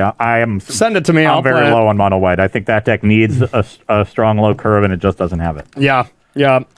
Has a lot of good threes. A lot of good Too many. threes. And that's the problem. Like, you at a certain point, getting another good 3 that isn't better than what you already have is not an addition at all. That's true. Because it That's just doesn't true. make the cut. That's true. And then Spellbinder and Skyclave Apparition are still the 2 best. We need a white Llanowar Elf badly for that deck, and that deck would be busted. You don't really need Roy Dan anymore. Yeah, well, that would be. I mean, a white Llanowar Elf would just be completely busted. Yeah. Oh, that's what white needs to get back into the color pie race, though. Let's So get real quick. Yeah. What do you got? Histeus wants to know, Ross, how do you think that this red deck deals with an Azeka's Chariot? It'd be a problem. But Moonveil region is a big thing. Is it going in the air, having the extra burn so that you can potentially like get one more attack in, get them low, and then either kill them through the air or kill them, with burn spells. So you're not usually going to like win an attrition game through it, but you do have some card advantage to be able to stop the Chariot from turning the corner. You've got Shattersoul Smashings that can take out the tokens. You've got You've got the big flyers. You've got Bloodthirsty Adversaries that can become a 3/3 and make it a little awkward to trade. So there's some tools, and I have the Plundering Barbarians in the sideboard. So this is a Manic Vandal that can also just make a treasure. Just destroy the Oh no, chariot? I'm playing You Find Some Prisoners. Sorry. Okay. You have two options. So this is just 2-mana Shatter, or you get to look at their top 3 and pick one and exile it and play it this turn. Okay. I think Plundering Barbarians might actually be I wonder better. if just Goldspan Dragon's better and just try to go all air.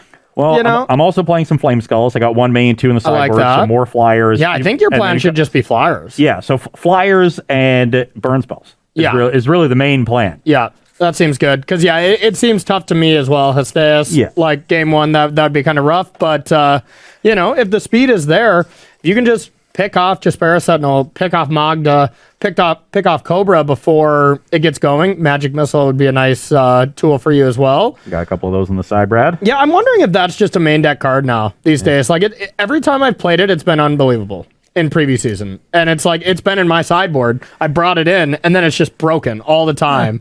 Well, if you're only looking at it in matchups where you're bringing it in, then you might be a little biased. But the thing is, I brought it in every matchup. We played a lot of creature decks. We haven't really played any good control decks, and I don't think there will be a lot of good control decks. My Grixis control deck looked good. That would be the one I would say. Yeah, that was the pretty tap good. out control deck. Yeah, that was pretty good. But even that, just throwing burn spells at your face was, fine. Yeah. Especially when you have adversaries and stuff. I agree. Yeah. It's possible that you want some magic missiles in the main. I've got 10 1-drops. Maybe you don't need the full 10.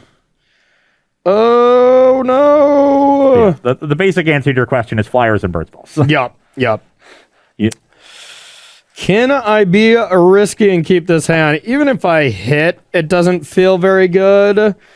I do have a lot of hits for turn 3 to make this decent, but yeah, it just doesn't do enough. Even if I hit a blue source, I'm not happy with this hand, and maybe that's just saying something about my deck, but yeah, we'll see. Okay, I will keep. All right. I have a nice versatile hand here. It does a lot of different things.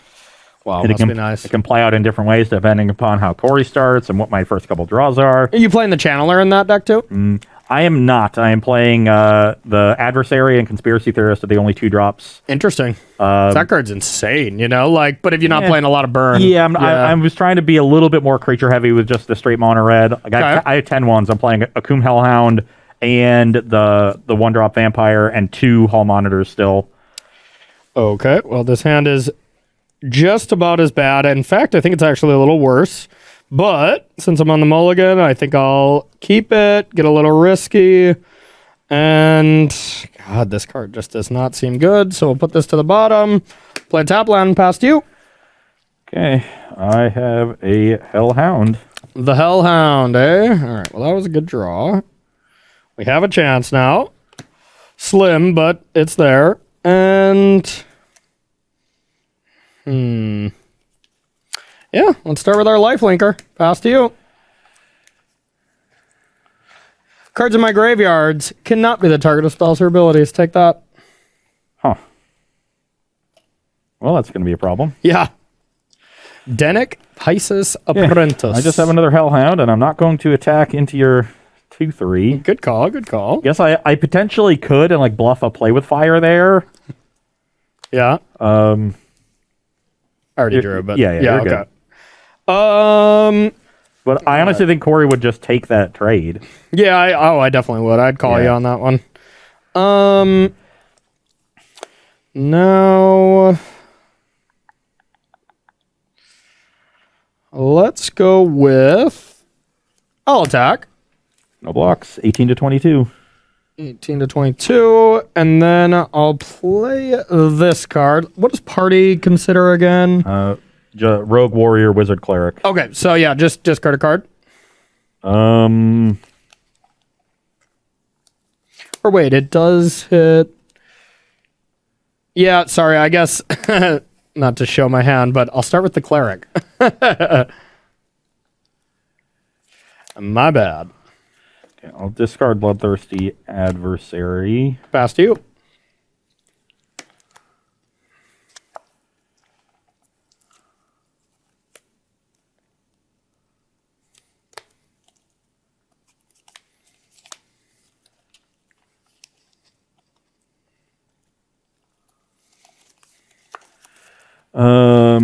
I'll play a mountain and get in for 4. Okay, I will go to 18.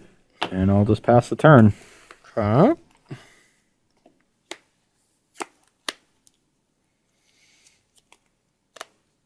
I'll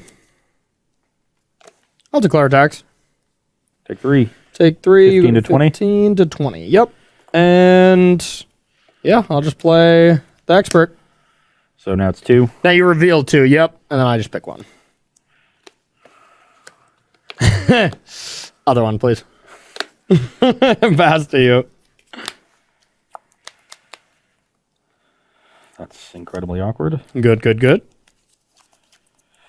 I'll play a mountain and attack for 4. I'll take it. 16. I will play a dragon, Moonveil Regent. The dragon, eh? You're up. Card's good. Whew.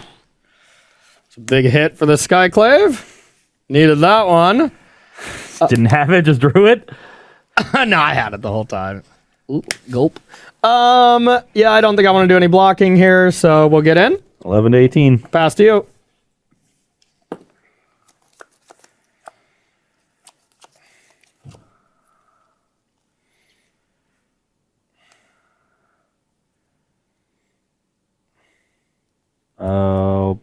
Play a den, attack for 4.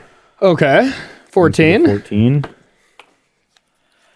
And I'm just going to Shadow Skull for 2. Okay. I drew the den last turn. That was the awkward thing. Awkward, so yeah. I literally couldn't curve this into a 3. Love it. But you get a 4 for it. Yeah, I do want to get this 4/4 illusion. Seems like a tough thing for Corey to answer. You'd be correct. But I'm in not great shape still because these Hellhounds are about to run out. That was the big problem with this, is like, even though I'm connecting, it's just not really getting anywhere. I'll take that. Attack for 4. I'm at 7, you're at 16. Yep, last to you. I'll be taking that illusion.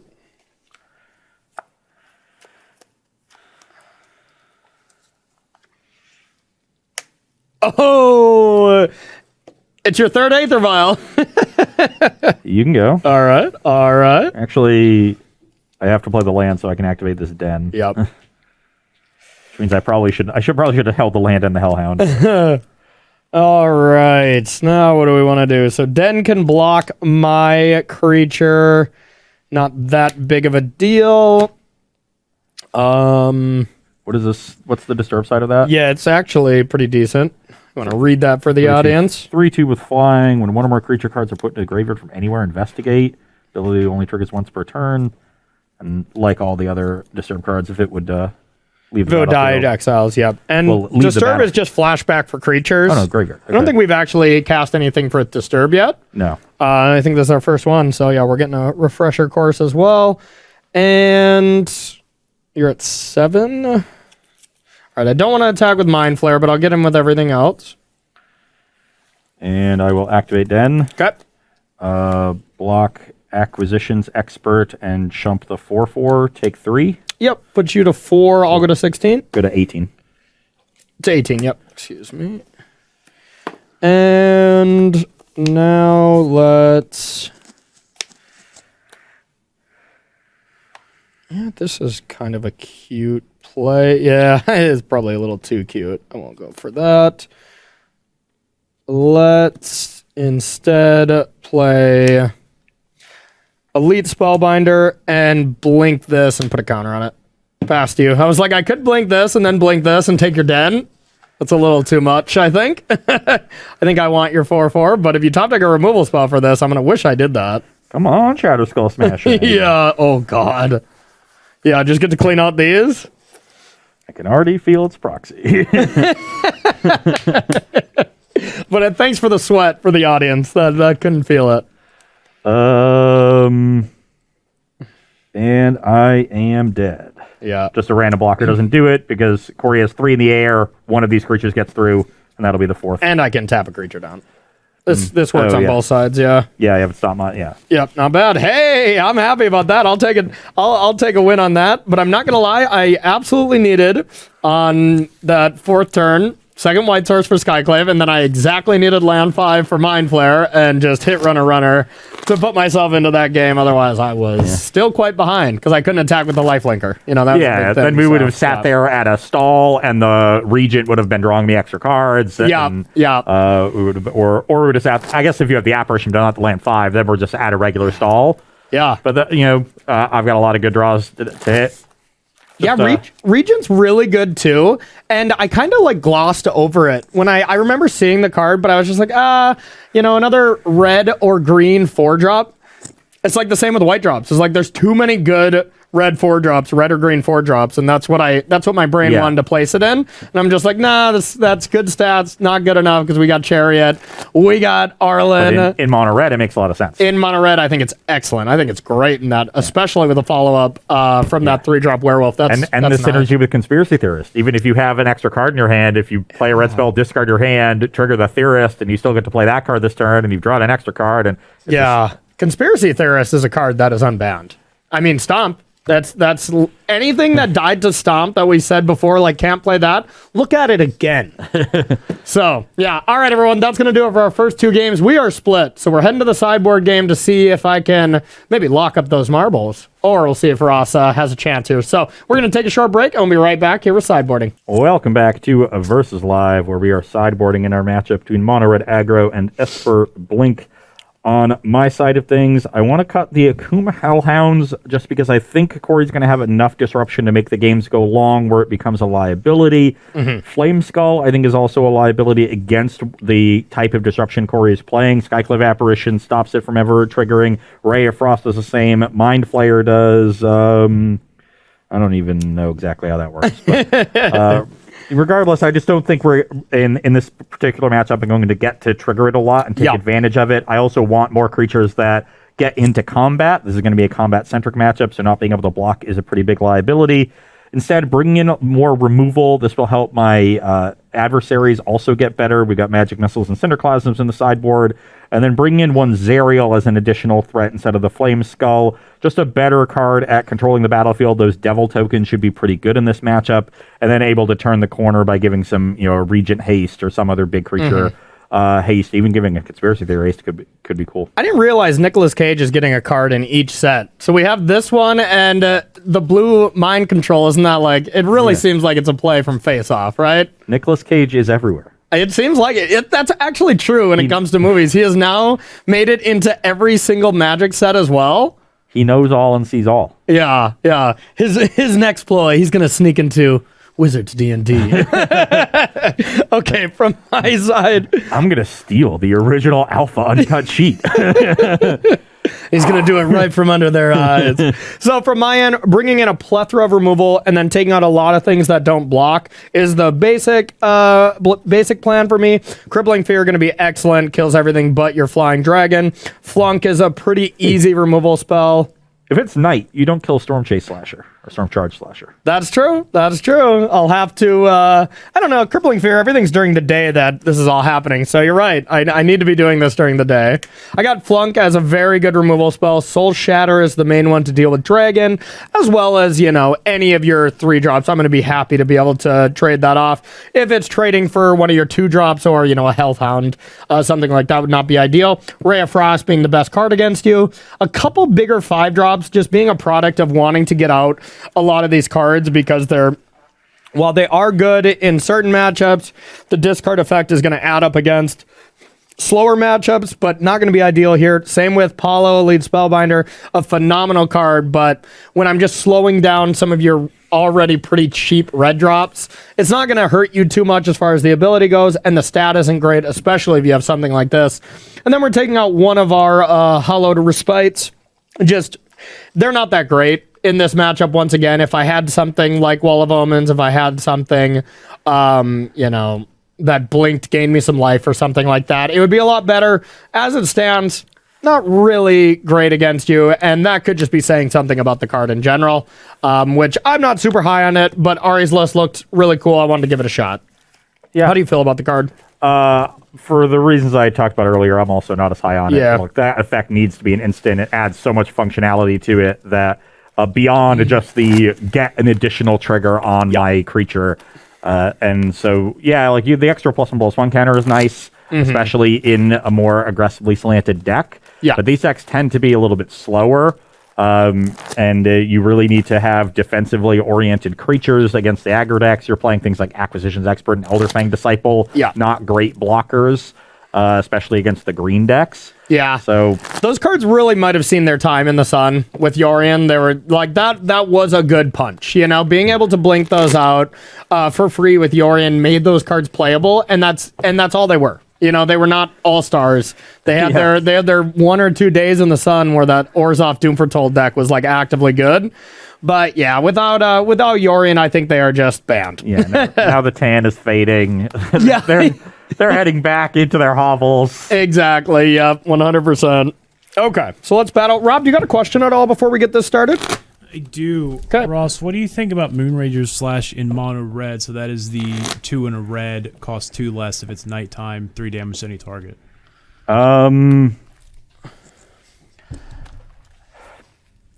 Seems like it could in the burn deck, like you could play it over the learn card. That's what I was thinking it compares to. Getting it to day or night. I'm still barely doing that. Yeah, and I think the learn card adds a lot. It's deal 3 damage, draw a card a pretty good percentage of time. It's a bad card, but you know. Yeah. I think I like the learn card too, because just think about this. If you have Conspiracy Theorist, can't you just discard a land to the learn and then just play it? No, you have to cast it. Oh, okay. But you can play land off that. Well, off Conspiracy Theorist, right? No. Are you positive? Yeah. Oh, okay. For some reason, I thought you could. I'll look at it because my hand has no lands in it, so I'm mulliganing. I thought you could pay 1, like attack on turn 2, pay 1, put a land out, and then post combat play that land. I swear I did that on Arena, but you may cast. How did I cheat on Arena? And yeah, it doesn't even let you exile land. Gotcha. It's that you played a different card, probably. Yeah, or maybe I. I thought it helped you make your land drops because it was looting through your deck. Like it did for me in that first game. Yeah, that could be. I was finding a land and then playing the one spell that I discarded off it. Yeah. We can edit that in post, right? Which is functionally the same thing. I don't have enough time to edit all of your mistakes out, Corey. Oh, harsh but fair. Firm but fair, really. You know, it's like, how many times do you call it Faithless Haven instead of Faceless Haven? No, I just say my words fast. I'm always saying Faithless Haven. Yeah, exactly. How's your 7? It's good. I'll keep. I'm a fan. Okay, I guess Better I will 6? Keep. Okay. Great. Mountain go. All right. I have one of my fashionably late lands. I think I could ideally wait, but I think it's just, might as well play the duel first if I don't have a 1-drop. Okay. Mountain go. Oh. Okay. Now my mana base is pathways, so I have to think about what I want to be doing. I'm almost assuredly going to need this here. So I'll pass to you then. I will play a mountain and a Reckless Stormseeker. Ooh, you get to get some damage in there, huh? Yeah, try to get him for 3. Yeah, I'll let the ability resolve, but then I'll Ray of Frost it. Okay, pass the turn. All right. Wait a minute. No. I do not want to Ray of Frost that. I will take 3. That is the gift that keeps on giving, right? Would you like me to keep giving my creatures haste? Yeah. Oh, no, as long as it's red, it does lose all abilities. Yeah. So I think that is fine. Okay, so you're still 20. I forgot Ray does it, yeah. I forgot that too. It's a big deal. Okay. When you've been playing Magic for as long as us, you get that premonition where like, oh no, the tapper is not good against creatures with... Exactly. So many cards in history's past have done such a thing. Also stay still. Yeah.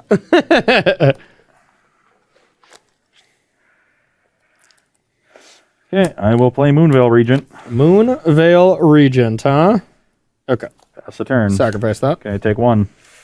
I take 1 for when it dies? Yep. Okay. So 19. I have 1 color of permanence. 19. Yeah, land go. Pass the turn. Okay. I guess it's night now. Yeah. Yep, that's true. Which is relevant if I draw more Stormseekers. That's true. All right, I have another pathway, and I have a passway. I'll play a Shatter Skull, the Hammer Pass. And you're passing? Yep. Okay. I'm going to play this card that I kind of forgot what it did. So, yeah, search your library for exactly 2 cards not named this. and you choose one of them. Put the chosen card into my hand, huh?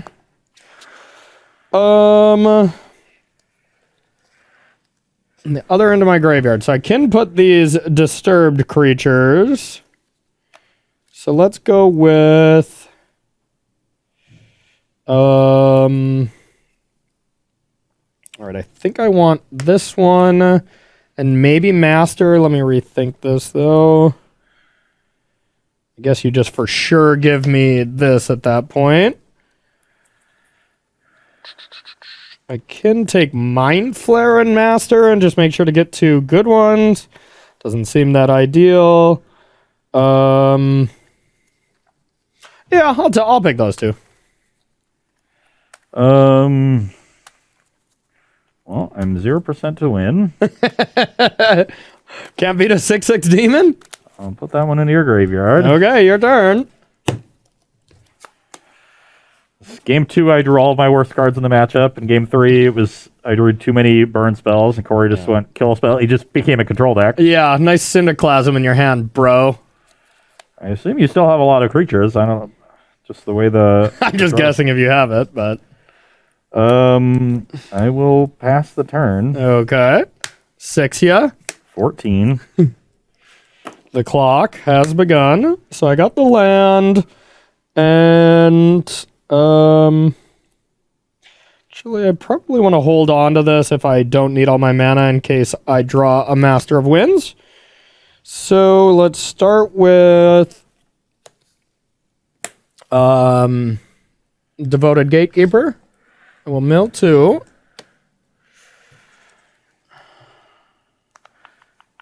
And I will play this that you know about, and I will pass to you.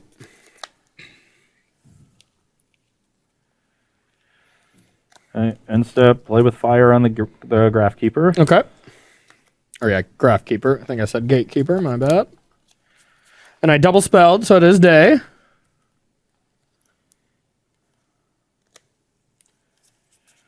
Play a Den.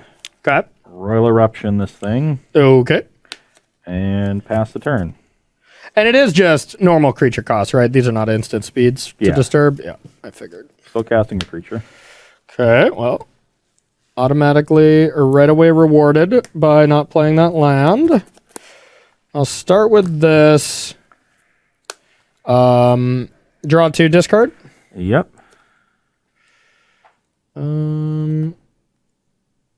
Discard a land. Play a land, attack for 6. 8. And I will disturb. Guessing that it gets exiled.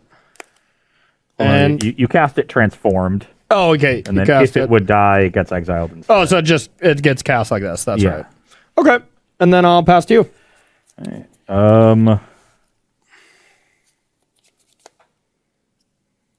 It doesn't mill then, though, right? Because it's cast on the other side. Yes. Okay.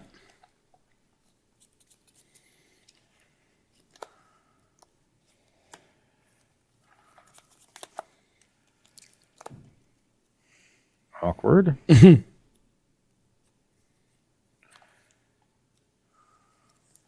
How can I possibly win this game? You're lucky you don't have a creature land. There's a lot of them in this deck. Creature lands and these fashionably late lands are really nice together. I think that is a cool way to have the first standard set of lands. I'm guessing we're gonna get like other Triomes in the next set or something, but right now creature lands and these lands are pretty cool.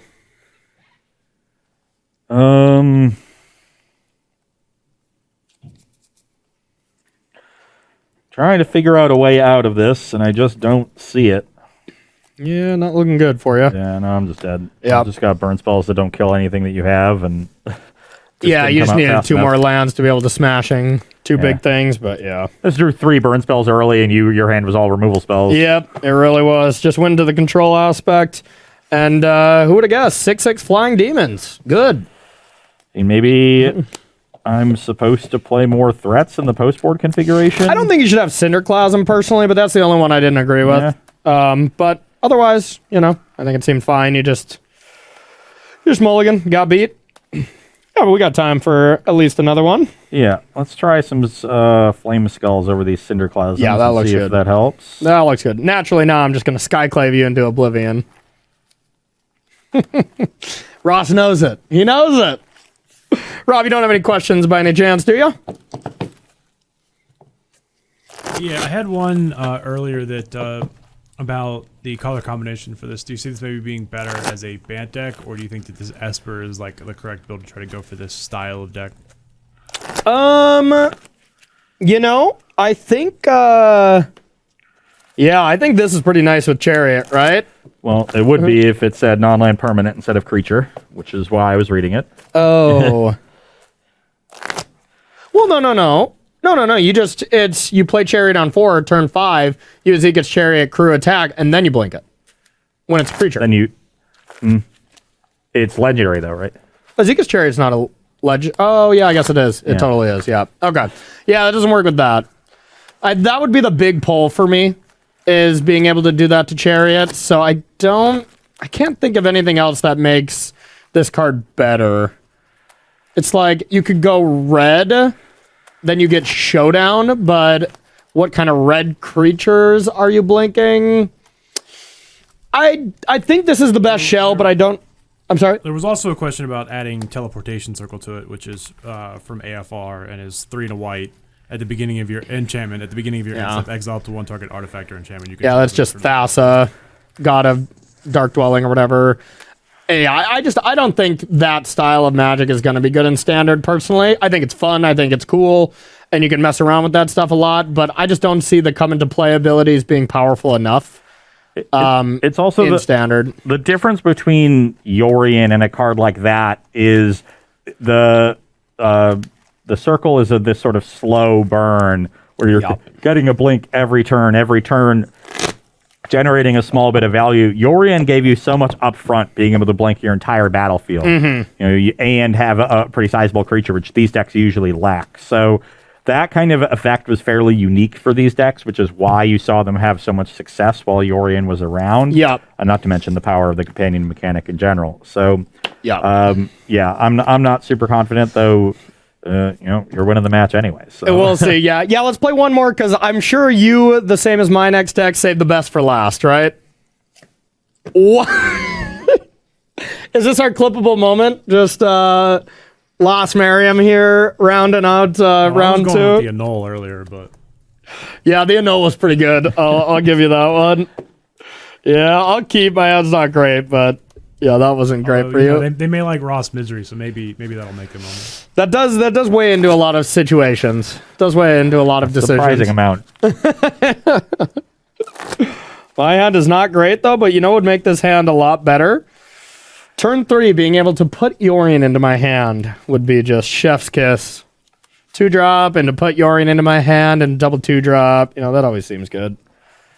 Does it though? It does.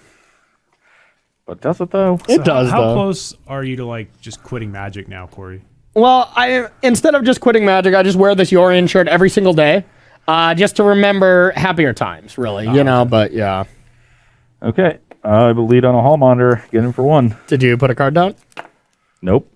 Put a card back, you cheater. Which one am I putting back? This one. Ross just trying to get me. All right, I got a tap land past you. We've got a Mountain, Bloodthirsty Adversary. Get in for 3. All right, 17. 16. 16. I try to do the same. Yeah. All right, I got a Cave and a discard a card. Ravenous Rat. I'll pass to you. My hand is not improving. Attack for 2. Okay, I'll take it. 14. I will play Conspiracy Theorist. Okay. You can go. Wow. Okay, well, discard that last card. And I got a land, and I'll pass to you.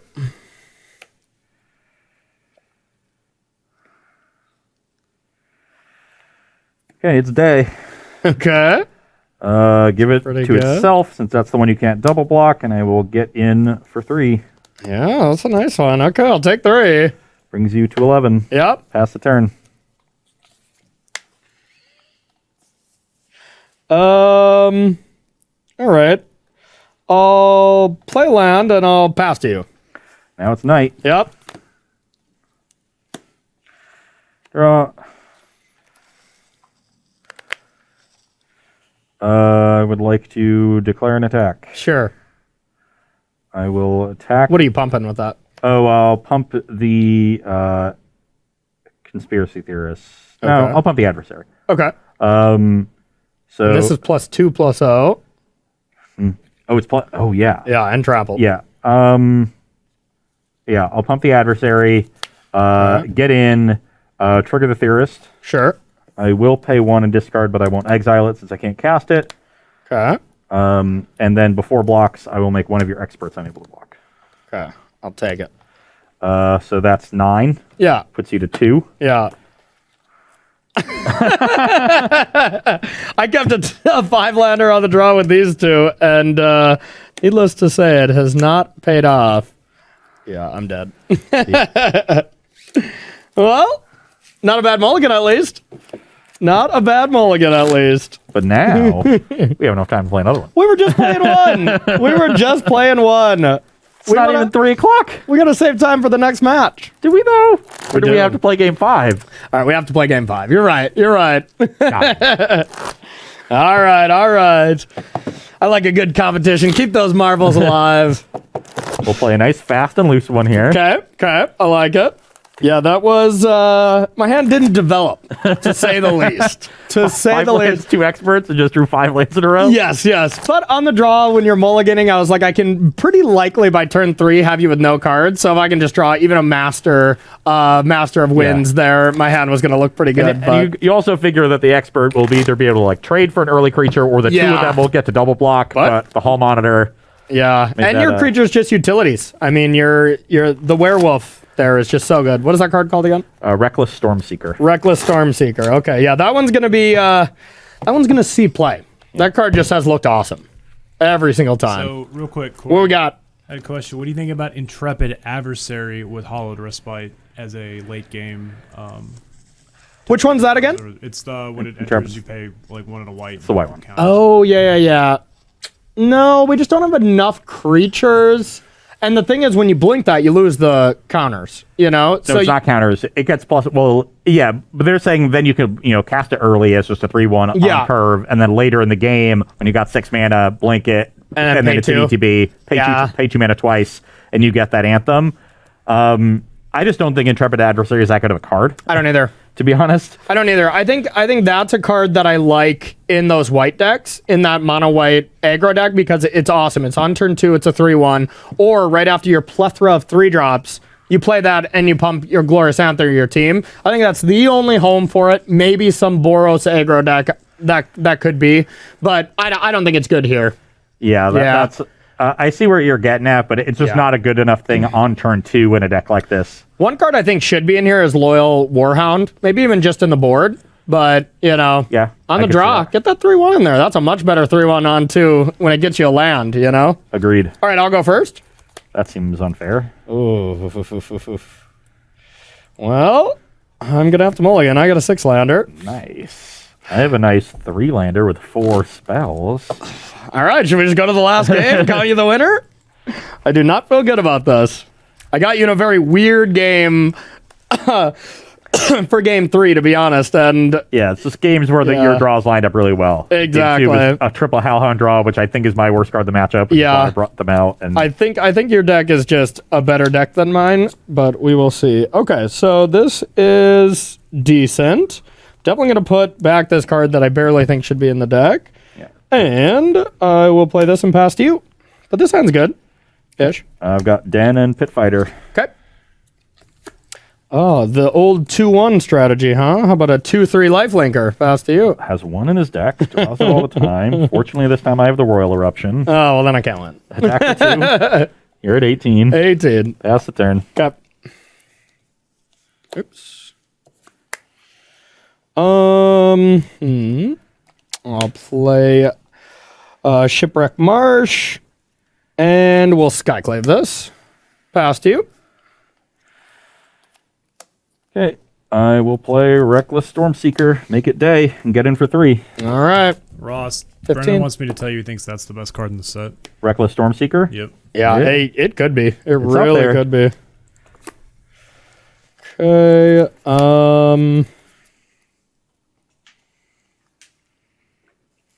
I'll attack. I'll go to 18. All right. I will blink it. You get a 1/1, and I'll exile this. And I'll pass to you.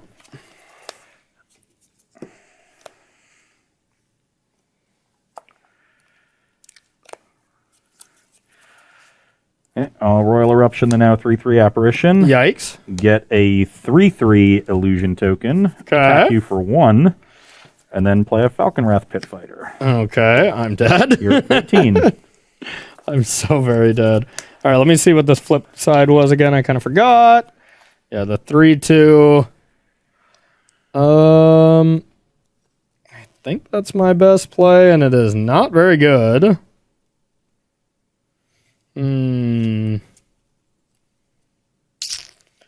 Just a 3/2.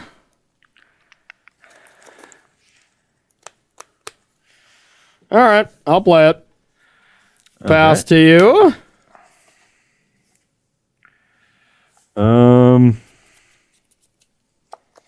Three twos are good against decks with shock, right? Fortunately, no shock here. Okay. But what I do have is a particular set of skills.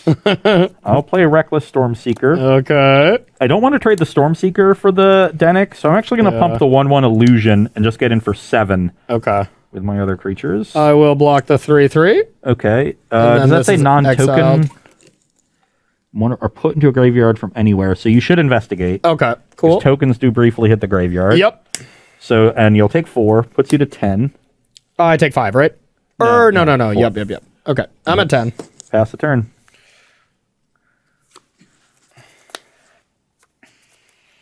Well, slightly awkward.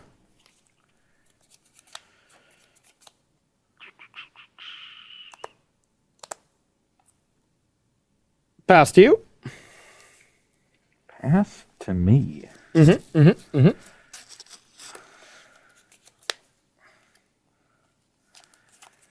Oh, I guess it would have been night, so I have to do this during my turn. Okay. Yeah. So you're going to make me sacrifice the Stormseeker. Just so it doesn't turn to night. Yep. Okay. I will attack you for 3. Okay, I'm at 7. Puts you to 7. And I will play a Flame Skull. Okay. Pass the turn. When this dies, what does it do again? I exile it and the top card of my library, and then I pick one and can play that one until the end of my next turn. Okay.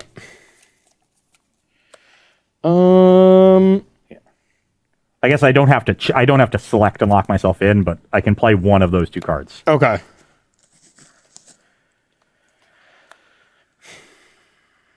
Let's go with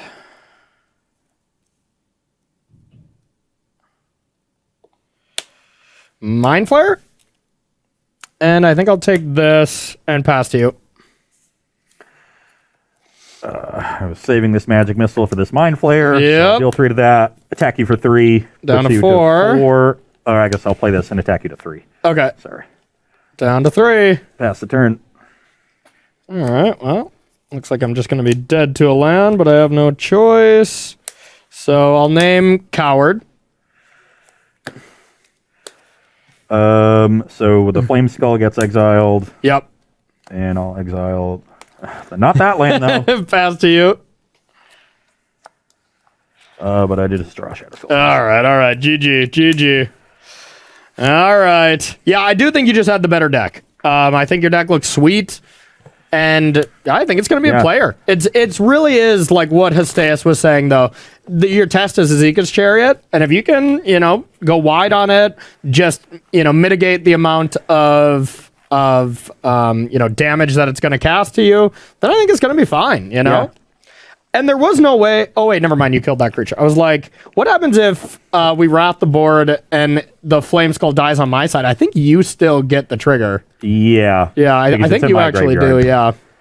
Yeah, we didn't get to see Moonveil Regent go off at all, but Conspiracy Theorists look great, and there's a lot of other synergies. Like Moonveil Regent discards cards, Falcon Wrath Pit Fighter discards cards. Yep, So the card you discard that can be exiled to the Theorist. So a lot of cool synergies there. I think the red deck looks pretty good, and this is just the first pass at it. You can there's definitely some other options. You could be a little bit more burn centric and play Flame Channeler. You could be a little bit less burn-centric and go all in on Conspiracy Theorist and more card draw. Yeah, I want to be a Showdown Goldspan Dragon and be Boros. I want to light Boros splash with that. I think that would be awesome. Just getting yourself that extra, push. You have a lot of haste creatures that are already really good. I think Showdown seems awesome. The Boros splash means that you got to play a Snarl, though. Dude, there's no Boros fashionably late land? No, because it's the friendly color pairs. So you have red-green and red-black. So you have the red pathway. And the red-white Snarl. That's it, huh? Yep. So you'd have those 8 white sources for your showdowns. I think that's enough. Probably play like 3. Wait a minute. You have any dwarfs in there? Is Conspiracy Theorist a dwarf? That's what I was thinking. Is that a dwarf? No, Human Shaman. Yeah, I remember the art was something with a beard. I was like, maybe that's a dwarf. Yeah, I'm thinking you could just play Magda to help you out, and then play, Goldspan Dragon as well for treasures, and then all of a sudden you have 16 cards that can produce it in backdoor senses. Yeah. Or you'd do 15. You'd just play 3 Magda at most, but potentially. Yeah. I could see that. I've definitely seen some red lists with Magda. That's another option as a 2-drop, just because it gets you all the way up the curve. But yeah, no, there's a solid core of red cards that can make a competitive deck, and that's definitely something that we're going to have to watch out for. Yep, agreed. Okay, well, that was a pretty cool first 2 matches. I got my favorite deck for last. I built up a nice little vampire deck. Vampire Splash Skyclave Shade, basically, is the only non-vampire, but I just think it's so good with Florian. And that's why I had to wear the Yorion shirt. The vampire is nowhere near the same card as Yorion, and in fact, literally as far away from that card as you could get. A black-red instead of a blue-white card. It does nothing similar things, but it should be cool. I'm excited for this one. And I'm going to be playing an Is It Control deck, but this time trying to win with a little Smoldering Egg. A little early defense, cast some spells, flip it, shock all your stuff. Well, hopefully after this round, I'll be sucking your blood. We'll see you soon.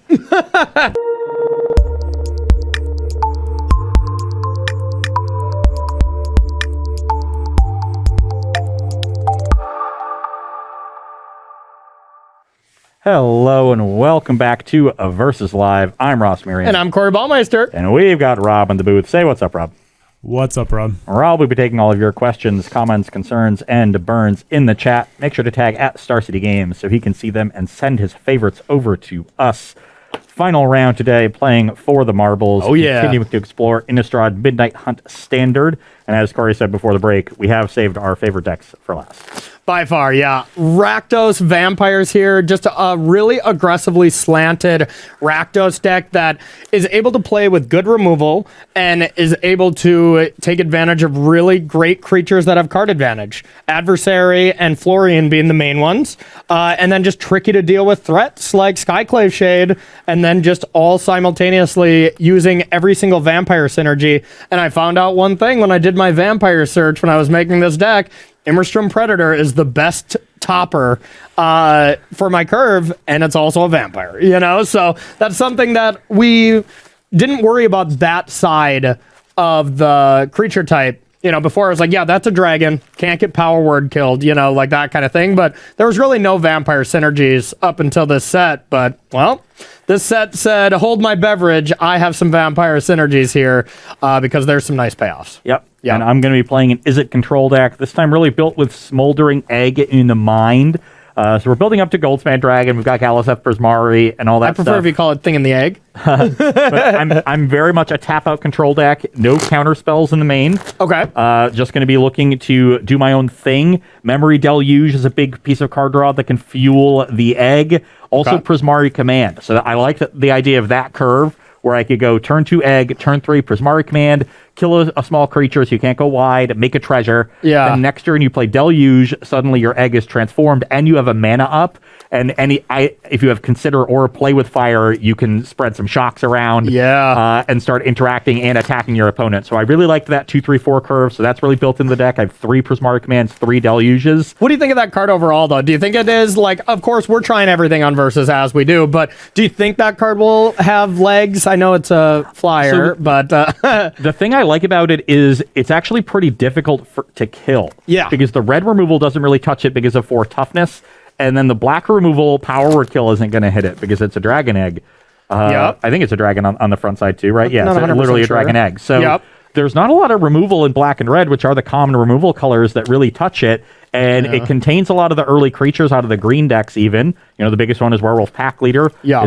It's been hard for me to find a creature that contends with it at 2. So I like those aspects of it, of how it matches up against the format. And then I like the rest of the Is It core. I like Consider, Play with Fire, Expressive Iteration, Goldspan Dragon. Alrund's Epiphany is great with it as well. If for the Foretell cost, you'll get 6 counters, and you need the 7th to transform. Yep. Should be easy to get that 7th. If you just cast the Epiphany from hand for 7 mana, you're immediately transforming, you're getting in there for 4, you're making some birds, and then you're untapping with all of your mana available to start spreading those shocks around.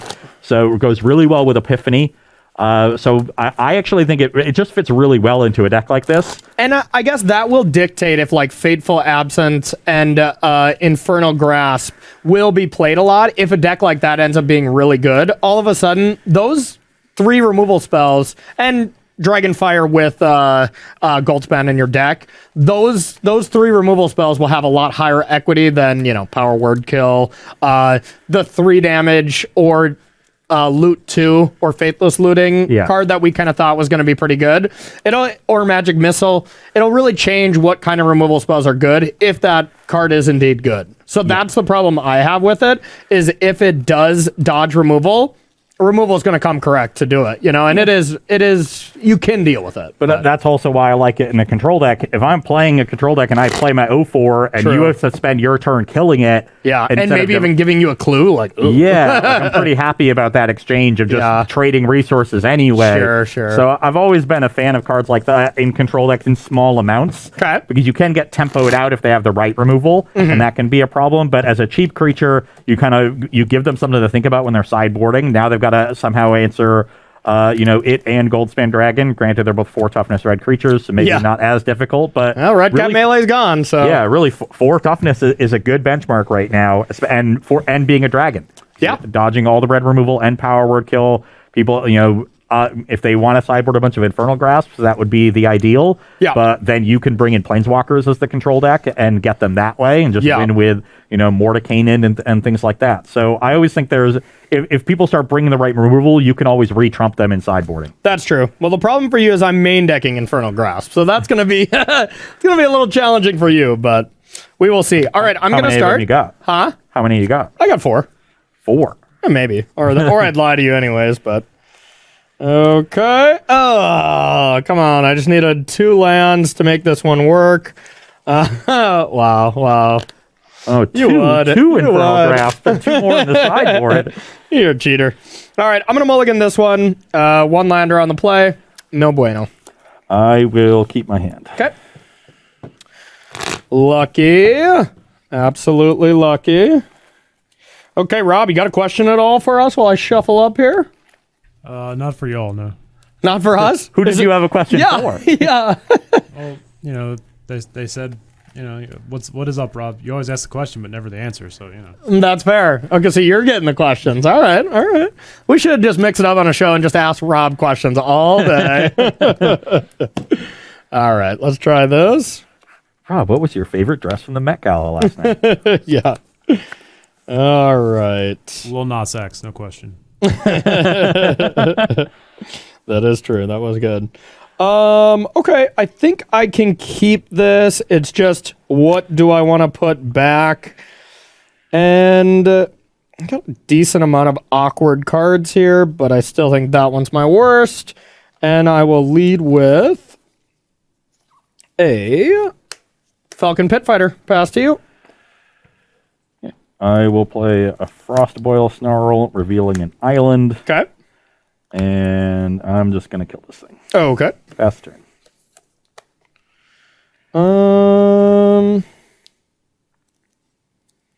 Okay, let's just go with I have a hostile.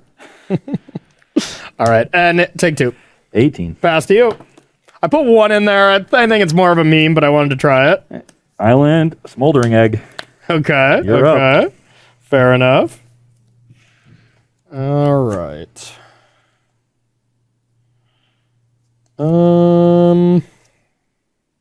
Let's start by taking 3. 17. Then I'll attack it for 2. I'll block. Okay. Good block. And I'll play Florian. Pass to you.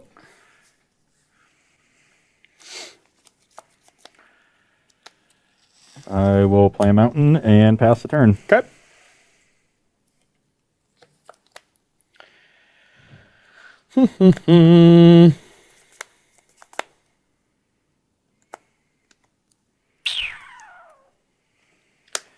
I'll play a land, and I guess maybe I don't want to play a land quite yet.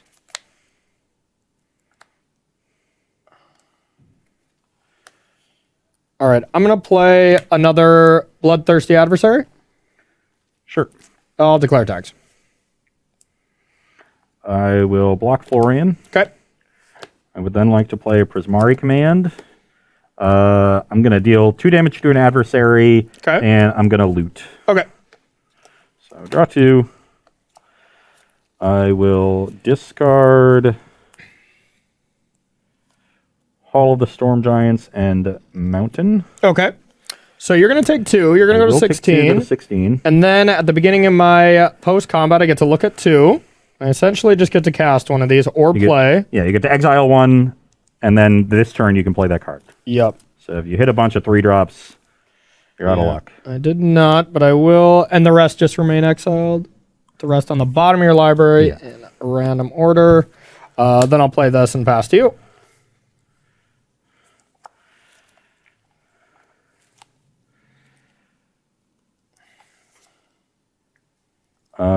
I will play an island and pass the turn. Okay. That turns into a 4/4, right? Yes. Okay.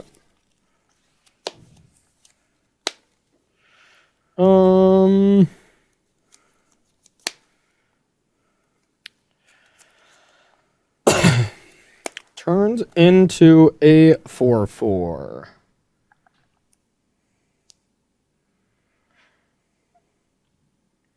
Well, I don't have a lot to do here, so I'm going to get him in there. I will block Florian. Okay. 4 damage, I will cast Memory Deluge. No! I do not have the removal spell.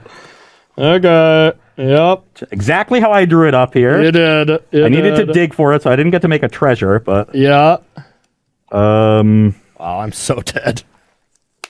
I guess I will take... I think I'm just fine taking 2 lands here and making sure I hit land drops. Okay. And I don't deal damage, and I kind of thought this was at any time, so maybe this land is awful. It is sorcery speed, so and I this will is take not going to 4 trigger. and Florian's going to die. Okay, awful. So I'm at 12. Okay. Post combat, I guess I will play this, and I will put a counter on it, and pass to you. Gross.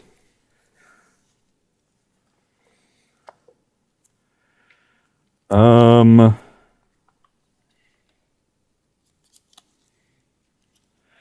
do I want to play this? I'm at 12 and you're at 17. Yep. I'm in trouble. You have a lot of cards. Oh yeah, I'm doing a lot of things this turn. Yeah. Got a mountain. Okay. Actually, let's hold that mountain in case I draw another snarl. Okay. I've got a Field of Ruin. And kind of want to just do this and try to kill you next turn. I don't really think I'm in danger of dying. I don't think you are either. I'm at 12. Yeah, I'm going to play a Goldspan Dragon. Okay. And I will attack you for 8 and get a treasure. All right. Brings you to 9. And then I'll sack the treasure for 2 red. And I will play with fire the adversary, trigger Ashmeth Dragon, deal 2 to the pit fighter, Okay. and then pass the turn. All right, that's it. That's all you have. I just got a 3/3, so yeah, I'm dead. I just have some slaughter specialists. I've got spells. Yeah. Oh, this shouldn't have counters on it. I Yeah. guess it should have 7, right? It doesn't. I don't know if it takes the counters off. I think it's transformed, Yeah, so it it does says not, remove but them. yeah. Rob, can I just get a swamp from you? This card I 100% thought you could do as an instant. This card's unplayable. I'm going to get that out of my deck. Thank you, Rob. Well, that looked good. Well, that's literally how I drew it up. Yeah, turn 2 egg, turn 3 command, turn 4 deluge. But honestly, I just needed any removal spell, not even an Infernal Grasp, because the first strike damage was getting you good. So even a play with fire from me, and all of a sudden, you're in a bad spot. You know, so any interaction there, and you're in a lot of trouble. Well, on the Either of the turns, play with fire gets you good. Starting on turn 3. well, then you don't get to play the Florian on 3. True. So and then the other turn, I guess I probably should have potentially blocked a 2/2 on that last turn and just let the Florian through, but then you draw another card. Then I look at the top 5, right? Yeah, exactly. Yeah, and play with fire still kills your dragon. Because it's the 2/2, so, you know. But with the first strike, you would still lose something, so it would help me recover. That's true. Florian, That's true. Florian having first strike is important there. So Yep. yeah, and it would have been nice for me to be able to make the treasure off of the Prismari command, but when I cast it, my hand was literally Goldspan Dragon all lands. Oh, okay. So I could make the treasure in Goldspan, but that doesn't do a whole lot. No. Without any spells back, I figured I could use the gas and I hit the deluge and end up play with fire. Yeah. And was just looking pretty good from there. Not bad. Either way, it was cool. Yeah. Either way, just as you drew it up, I liked it. Okay, so I'm going to be going first this next game. Hopefully have a little bit more aggressive draw. That 3-drop that puts counters on something when you take damage. I'm a little... that was the last card I put in, and I didn't even put a full set in. I think I just have 2. That card probably just shouldn't be in there, but... I actually like... in that slot, I would have played the 3-mana 3/2 that drains them for 2 if they've lost life this turn. Oh, okay. It's just a common. I think that the card actually seems fine to me. Like Okay. A 3-power creature that drains them for 2 almost all the time, but you did have 1-drop, 2-drop, 3-drop there. You just needed the removal spell. Yep, needed some interaction there because I had all the adversaries too, so I played them aggressively. If I had some removal, I would have been, doing some other stuff, but that's all right. All right, this hand is sweet. I'm excited for this one.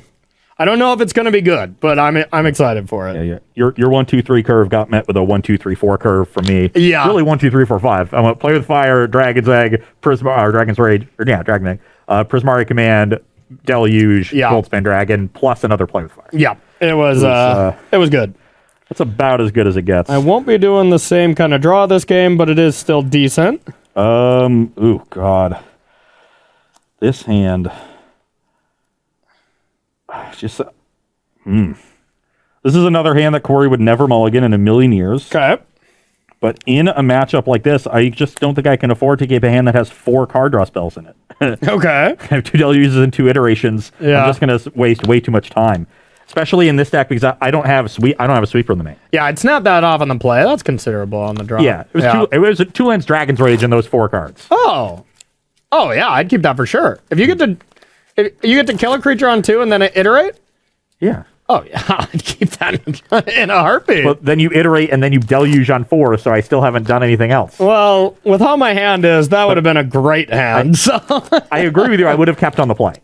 Oh, I would have kept on if I had a play on the draw a 1 or a 2 mana removal spell. I'm keeping with iteration. The card just buys you so much fuel back. But that's just me. Well, having fuel was not the problem with that hand. It was having time. Well, yeah. But I mean, a removal spell on 2 gives you some time. There's not a lot of red 1-drops. Believe it or not, there's 1 in my deck. So I'm not that fast. So I think that hand would have been awesome. Okay, but, maybe I misjudged how low to the ground your deck was. Yeah. I'm trying to be more the resilient Rakdos deck, but... Okay, well, this is a solid hand. I think I've got to put the command back. I'd rather have cheaper interaction in my card draw. I got a den, I'll pass to you. I will play... Ooh. This isn't... Yeah, I'll play a mountain and pass. Okay. All right, I have... Now it's a tough choice what I want to play. Yeah, I think I'll go with the Slaughter Specialist.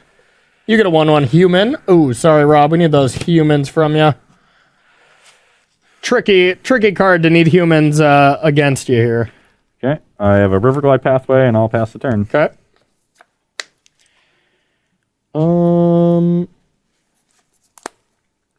Actually, it's just a regular 1/1. Yeah.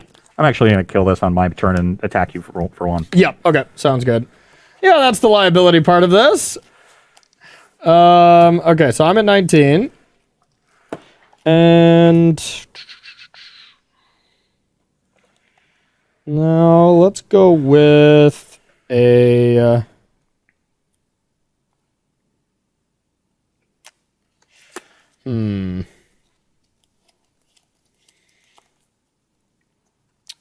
Let's go with the Skyclave Shade. And just debating which land I want to play. Yeah, I don't think this is going to come up a lot, so I'll put this Spike-Filled Cave here and pass to you. I literally have a target. Yeah. On the battlefield. That's true. Okay, I will play Expressive Iteration. Okay.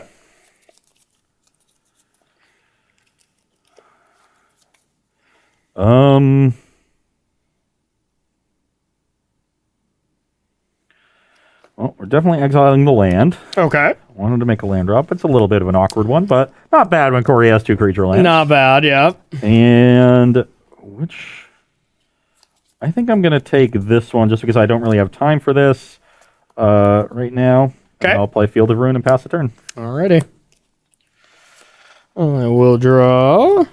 And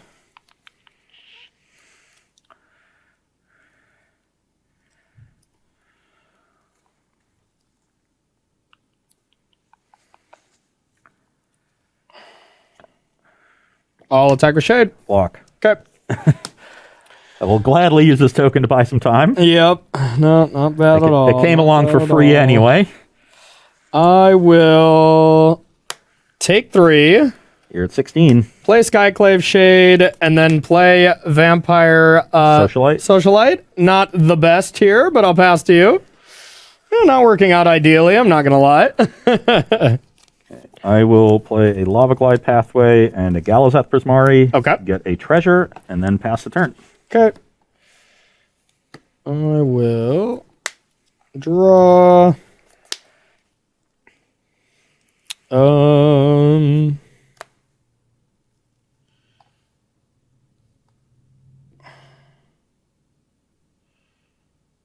I'll attack for 2.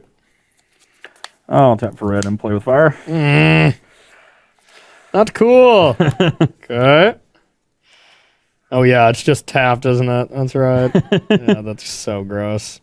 Well, I had an Innistrad Predator that was going to look really good here, but instead it's not, so I'll pass to you. All right. Still looks pretty good. It's good, but it was going to come in as a 4/4 with this ability, you know, but...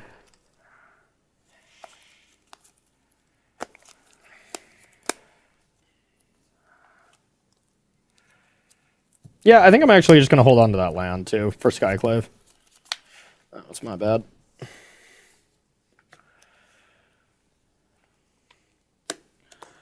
I have a Goldspan Dragon. Okay. And I guess I can't really even attack. Yeah. That's a little awkward. Corey can just block Sack Shade and get a counter. I guess I could bluff. I should have just confidently attacked. Yeah. And but I will just pass the turn. Okay. I could sack this at end step. Doesn't really do a whole lot. Yeah, he gets a counter on it. Yeah, that's not very good.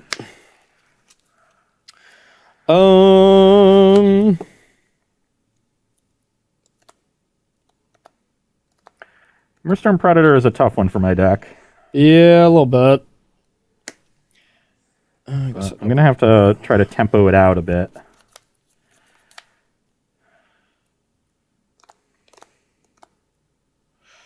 All right, I'm going to attack. Let's exile. Iteration, doesn't matter. Get a counter. You have 20 for me, 16 for you. Yep.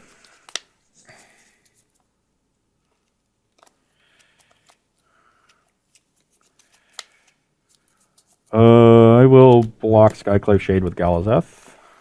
Okay, damage. I will take 4, go to 16, so we got Yep. 16 all.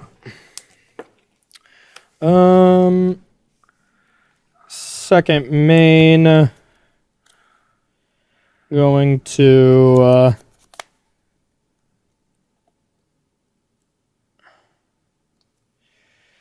Magic Missile 1/1/1. I will respond by making a blue, Okay. cast and consider. Sure. And then, oh, actually, I also get a treasure. Yep, you do get a treasure. Oof, that might change this though. Okay. Then,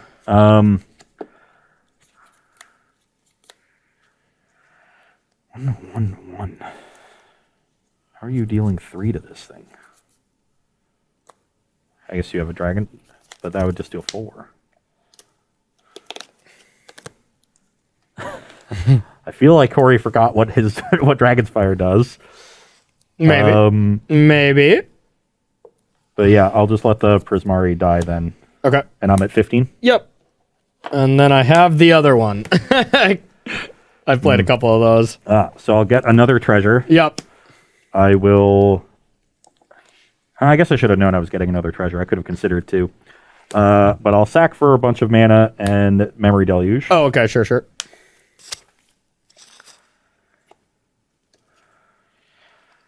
Oh, that was not good. I still feel very disadvantaged. But it gives myself a chance to kill these and pass to you. 5, 6. You can still all runs me. Can do all kinds of stuff. 19 to 15, right? You're at 16. I'm at 16. You took 3 from the land. Oh, yep. You're right. You're right. So, yeah, 16, 15. Yeah. What I had is one of the Gotcha.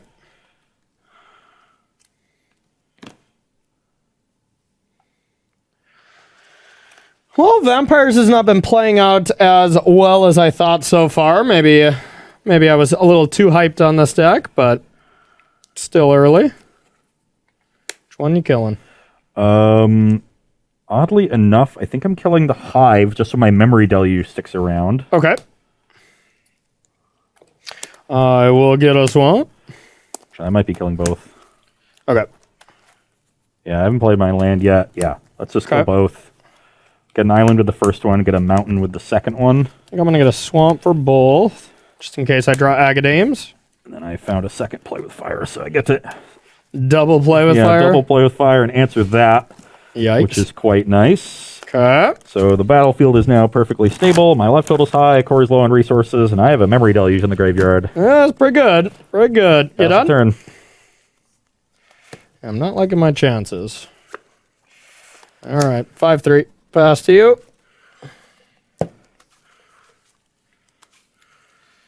Best I got. I mean, Den 5-3 is probably Yeah. a pretty good turn. Yeah, it is a clock.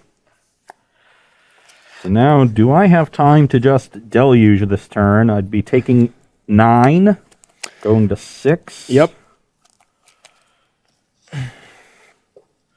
Yeah, I think I do have time. Okay. Play a Snarl tapped and pass. A snarl. Okay, I will then Yep. attack a 1/1 goblin. I'll go to Cedric's 6. come in. Go to 6, and then I have a creature. Pass to you. Okay. And step, Memory Deluge for 7. All right. It's a lot of cards.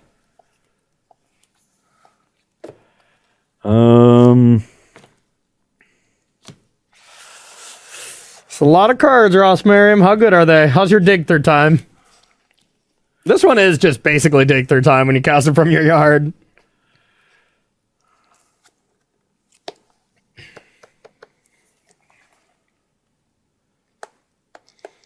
What I don't want to see is what Goldspan Dragon into all runs. Can't quite do Not that. possible. Yep. Even just all runs pretty dangerous, but I think it's pretty clear that that's what I need here. all right. I'm afraid. And here's the point where we test out, a theory. Can these Rakdos decks that have a lot of inevitability built in with Skyclave Shades and stuff, can that, be decent? That's the main thing. And we're going to find out. Yeah. Okay. Pass to you. Another perfect snarl. I did find an Alrund's Epiphany, though. Okay. So I'll get some birds. Some I'll birds. take another turn. These will be good blockers, if anything.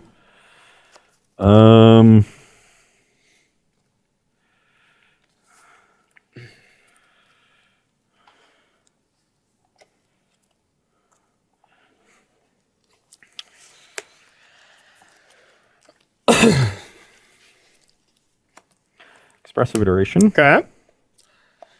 Still the best card in Strixhaven, I imagine.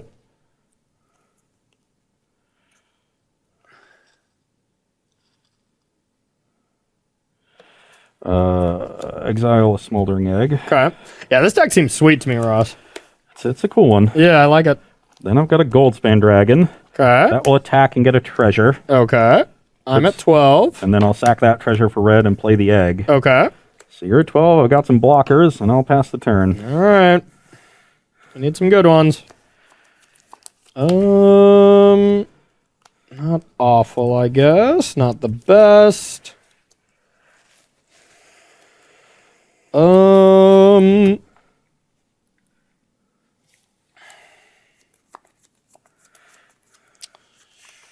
So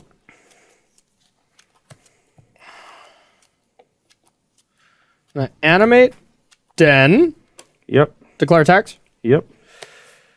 And I'm just debating if I want to get in with this as well. It's very obvious that you would want to block with a bird if given the option. Think I'll hold that one back. Okay, I'm going to Chump Shade with a bird, and I'm certainly going to block like that. The question is, do I want to trade here? Okay. Or use this to chump the shade the next turn as well?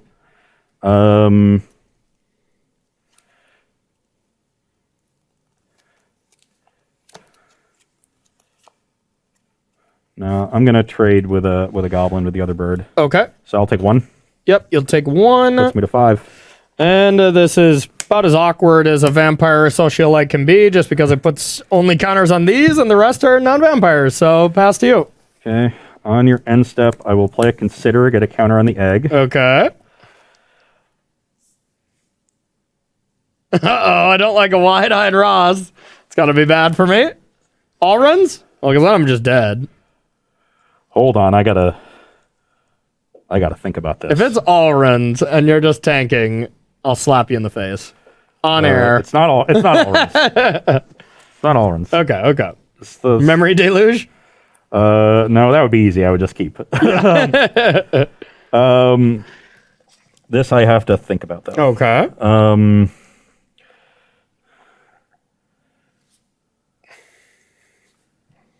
So We're in the fast and loose phase of the game, though. yeah.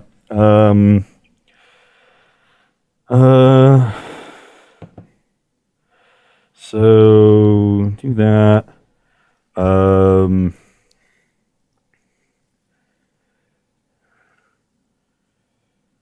What could you have drawn? Another gold spam, maybe? I'm definitely keeping it on top. Okay. All right. I'm afraid. And all runs. Yeah, all runs with Smoldering Egg does seem sweet, I must say. And it bridges the gap with some early game and stuff, so. Just short of that. 3, Okay. 6, 8, 10. I guess it would give me another thing, but honestly, that's not that necessary. Okay. Okay. Attack with Goldspan Dragon, get a treasure. Don't love that. I'm at 8. 2 red. 4, 5, 6. Smashing. Yeah, I drew Shadow Smashing, okay, and I that's pretty good. I wanted to figure it. So I'm casting it for at least 6. I might cast it for 7. Okay. Because 5 damage. I guess I would need to cast it for even more. No, I think we'll do it for 4 and go 3-1. 3 and 1. Okay. Then your thing flips. And yeah, and this transforms into an Ashmouth Dragon. Okay. And then I get to follow that up with an expressive iteration that shocks the Falconwrath Pit Fighter. Okay. And I'm at 5. Yeah. Wow, those were not good. I feel like if you have any other spell, you just had lethal. If you had any other spell, you just had lethal to kill me this turn. Yeah, but I didn't, and I didn't want to. I also needed the mana from this. So, like, in order to make that play, I would have had to commit the attacker before seeing what I had off iteration. Oh, okay. And it is a little risky, I suppose, yeah. And I also have another blocker, so I'll play Riverglide Pathway and another Smoldering Egg. Okay. And then I'll pass the turn. So, I don't think I have a draw, to be honest. I even have another Goldspan for next turn. Oh, yeah, I have to kill you this turn for sure. A single removal spell doesn't do it. Yeah, because I have Den, Magic Missile, maybe? I don't know. I don't think I have it out. Oh. Magic Missile doesn't do it because you can't attack with Den and cast it. Okay. Yeah. I think this was just a little late, but man, so close, so close. Agadeem's for 4 was pretty good. Bring back this. I don't have a 3, but yeah, then you have 3 flyers, and the other flyer doesn't do it. I also have this. Yeah. Yep, all right, good game.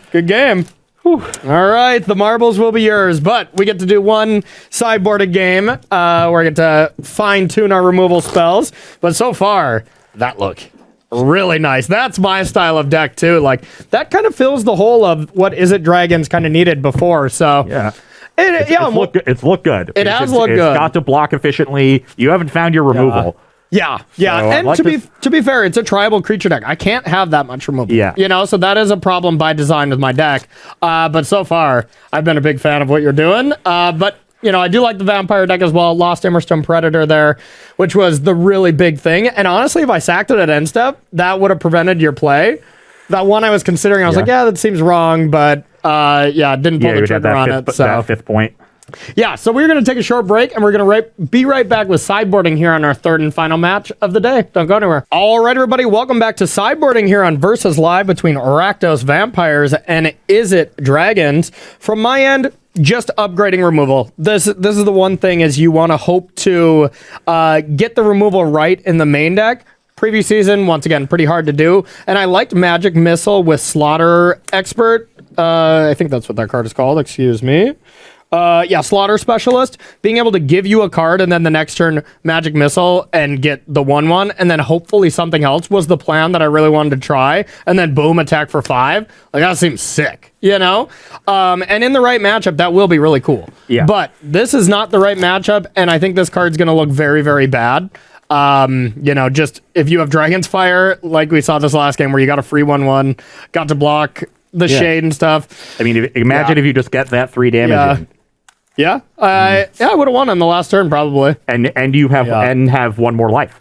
Yeah, exactly. So I like that synergy, and I wanted to test it out. Not the matchup for it. And then Catharic Pyre is one of those cards. Maybe should just be Dragon's Fire since I do have Immerstone Predator, but I like the loot a little bit too in a deck Especially like this. Skyclave Shade and some graveyard cards. Skyclave Shade being the main one, but it easily could just be that because you know you still get to Dragonfire. It is converted mana cost for Dragonfire, right? Yeah, it's power. Oh, it is. Immerstone Predator can get big. Okay, so this is actually better, but the only time play with fire is better is when you've attacked with an Immerstone Predator, which is kind of awkward. Sacrificed a creature. Yeah, exactly. That's true.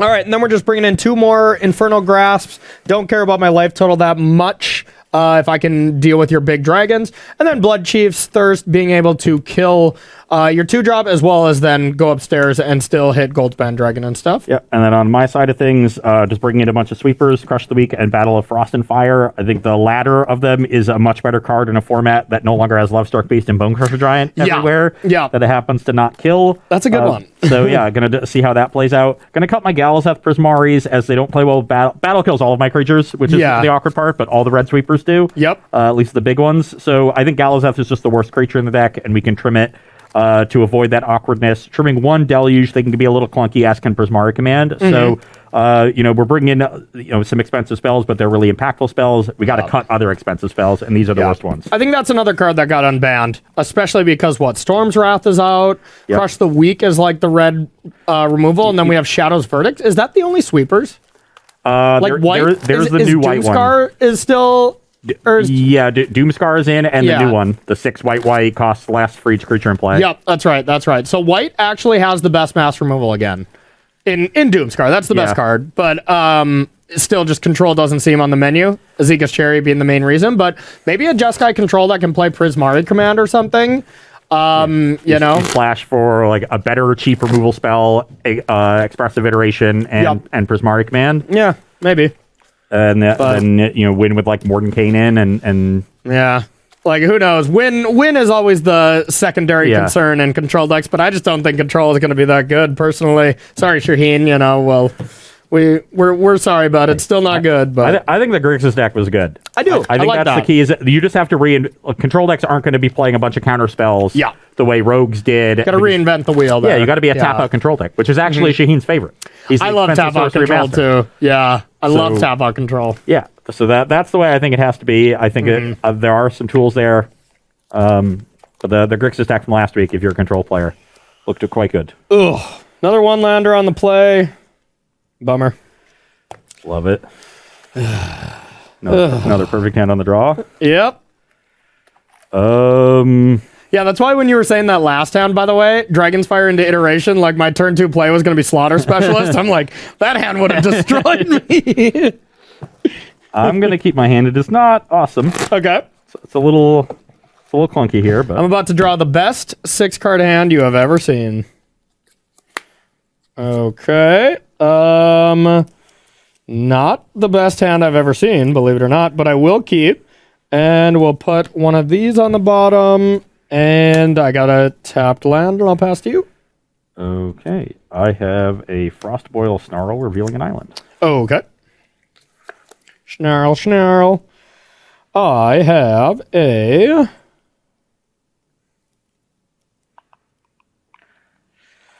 Let's start with a Skyclave Shade. Pass to you. End step, consider. You don't want to kill it? I will keep this. Okay.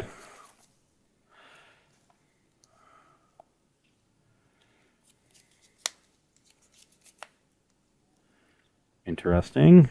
I'm going to play a tapped Shatter Skull. Okay. And pass the turn. Attack. 17. Okay. Then I'm going to take 3. 17 all. And go with Florian. Pass to you. Florian. On your end step, I'll play with Fire the Skyclave Shade. Okay.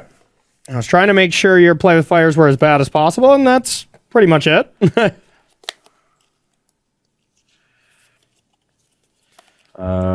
I will play Lava Glide Pathway and pass the turn. Okay. Once again, trying to keep basics in case I draw another Snarl. Makes sense. I'll declare attacks. And Dragon's Fire the Florian. Brutal. All right, it's dead. And I don't have a land, which I desperately needed. Got him. And I'll just play a Slaughter Specialist. Pass to you. Okay. End step, I will play Consider. Okay. I think we can put the land in the graveyard. All right. Yeah, Shatter Skull smashing with the egg is pretty sweet, too. That's like the best land. I was going to say, you could be a snow deck and adjust your mana base, make it a little worse, but I think this is a lot better. Actually, let's hold to that for now and play an Expressive Iteration. Okay.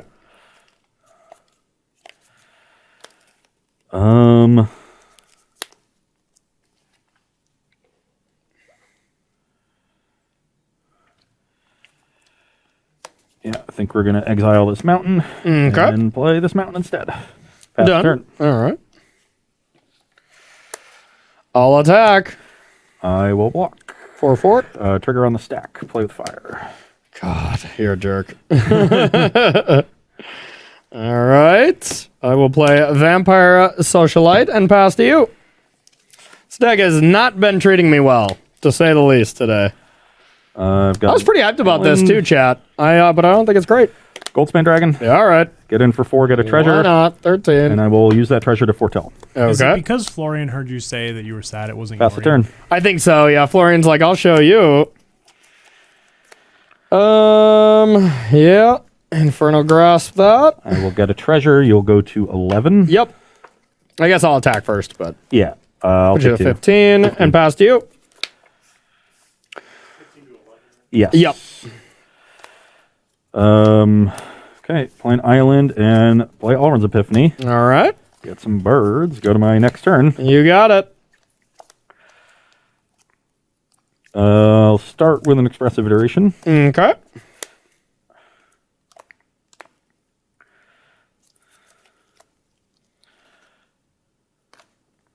Exile Goldspan Dragon. Yay. I will play Goldspan Dragon with this treasure. Okay. Attack for attack for 6, get a treasure. Down to 5. And then I'll sack the treasure for 2 red, play a Smoldering Egg, and then play a Tap Snarl. Okay, is Pass that the it? turn. I'm dead. Had a bunch of gas, but even if I had time to play it, I don't think I'm winning I was this. literally transforming the egg next turn. Yeah, yikes.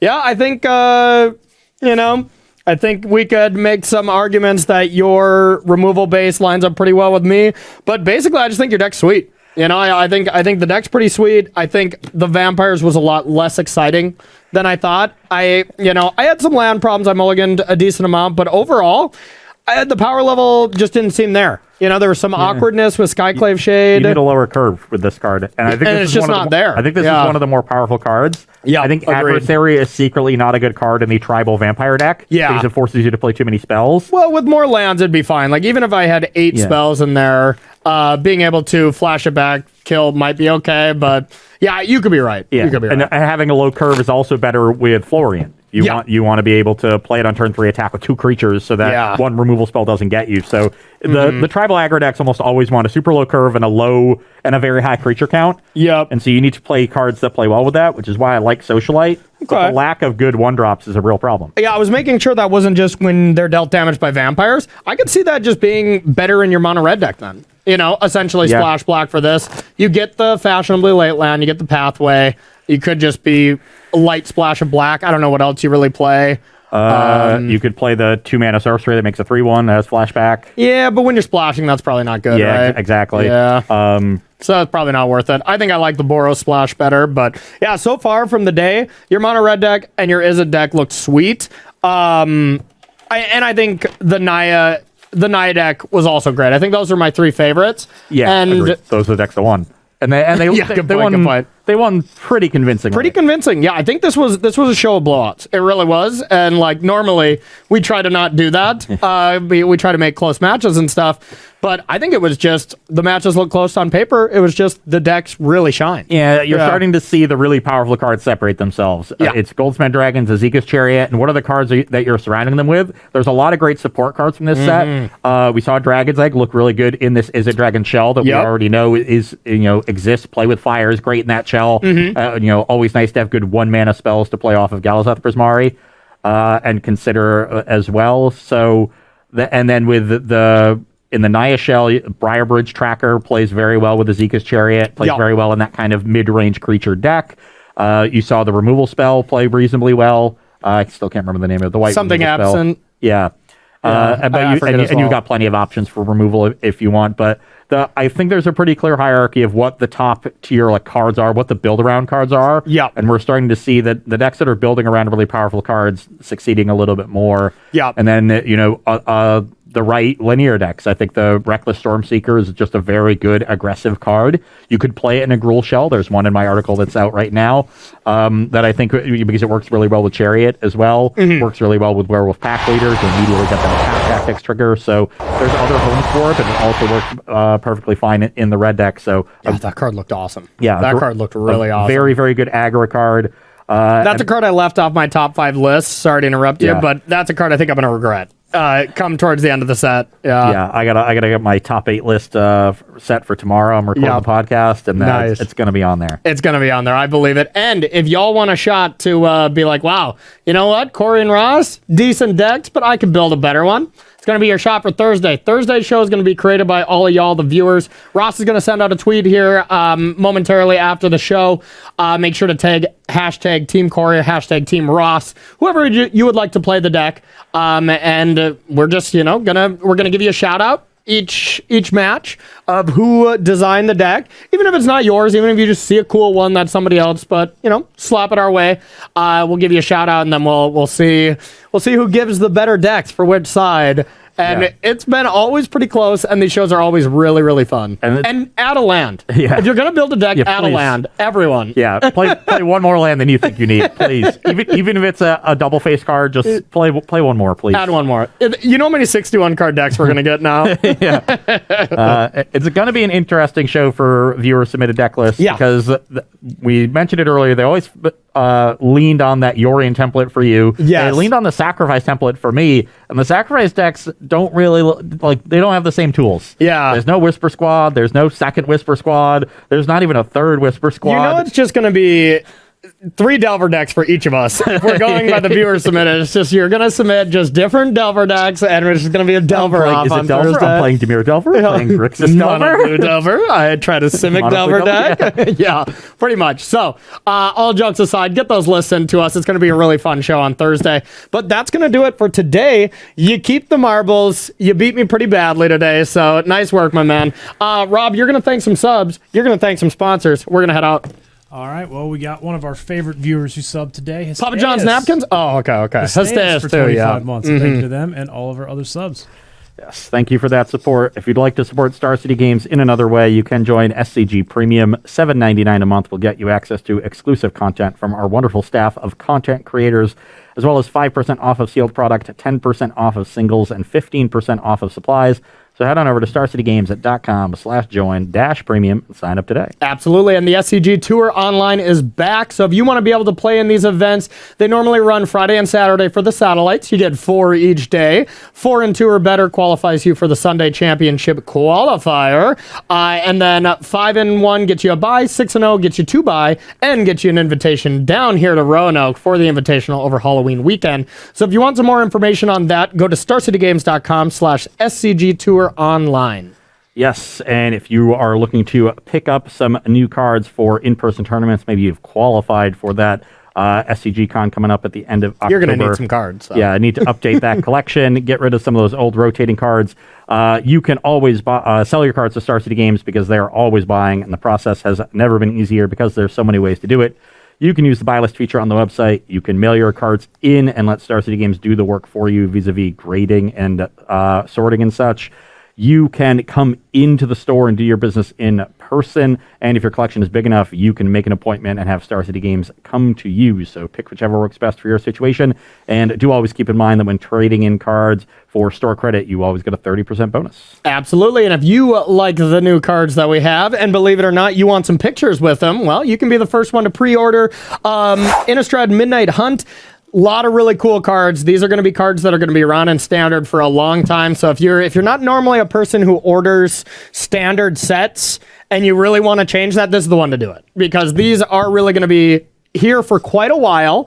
Luckily, last time we said this, it was Throne of Eldraine, and we're like, wow, we're going to deal with this stuff for a long time. None of it seems that oppressive. So, it's not going to be cards that you own and you're like, I don't even want to play with these. These cards are awesome. They all look really sweet. So if you want to check those out, go to starcitygames.com/previews. And remember, you can get sealed product as well as individual cards pre-ordered already. So. Yeah. Last order of business from me, we would like to thank our sponsor, Coalesce Apparel. If you like the shirts that we wear, you can find their entire collection of t-shirts, hoodies, and stickers at coalesceapparel.shop. And be sure to use the gift code SCG when checking out to get 10% off of your purchase there as well. Yeah, go buy some Yorion shirts. Never let that bird die. Yorion shorts. Yeah, Yorion shorts. They don't have those in the collection yet. Yeah. You're going to have to talk to Cedric about that one. Just double the length of ordinary shorts and see their pants. Yeah, they're double the width too, so you really got to get a good belt, okay? Are we going back to Jenko jeans? Yeah. No, it's actually double the amount of stuff you can put in your pocket, so it's just cargo pants. Oh, perfect. Yeah. Someone told BBD would BBD. love them. All right, everyone. And the last order of business is the Legend sale. It's a legendary sale this week, you know, like of epic proportion. And also the sale is on legendary creatures. So if you want to get those legendary creatures, you can get them 10% off for this sale. Go to starcitygames.com/sale. And remember, this sale does end Monday at 10:59 a.m. So get it in while you can over the weekend. So yeah, that's going to do it for us. Thanks for the beating today. You started a streak where you're now 2 in a row for the first time in literally 2021, I'm pretty sure. And now that means I'm never going to win a show until, 6 months or so from now. Yeah, it's smooth sailing until 2022. Yeah. Dark days are coming, y'all. I'm just going to rest on my laurels. Yeah. Where are my laurels, Rob? It's going to be rough here for you Corey B fans. Throw 'em So out. You threw out my laurels. that's why we need a lot of good decks Trying for to help you, Ross. Team Corey, and we Can't need let a you get lot of heavy land decks for Team Ross. Like I'm talking 58 lands. Like 58 lands, 2 Ren and 7. Let's go. hey, not bad. You got a chance. So that's going to do it for us today. Thursday, we will be back at 1 p.m. Eastern time. So for Ross Merriam, I'm Corey Ballmeister. We'll see you then.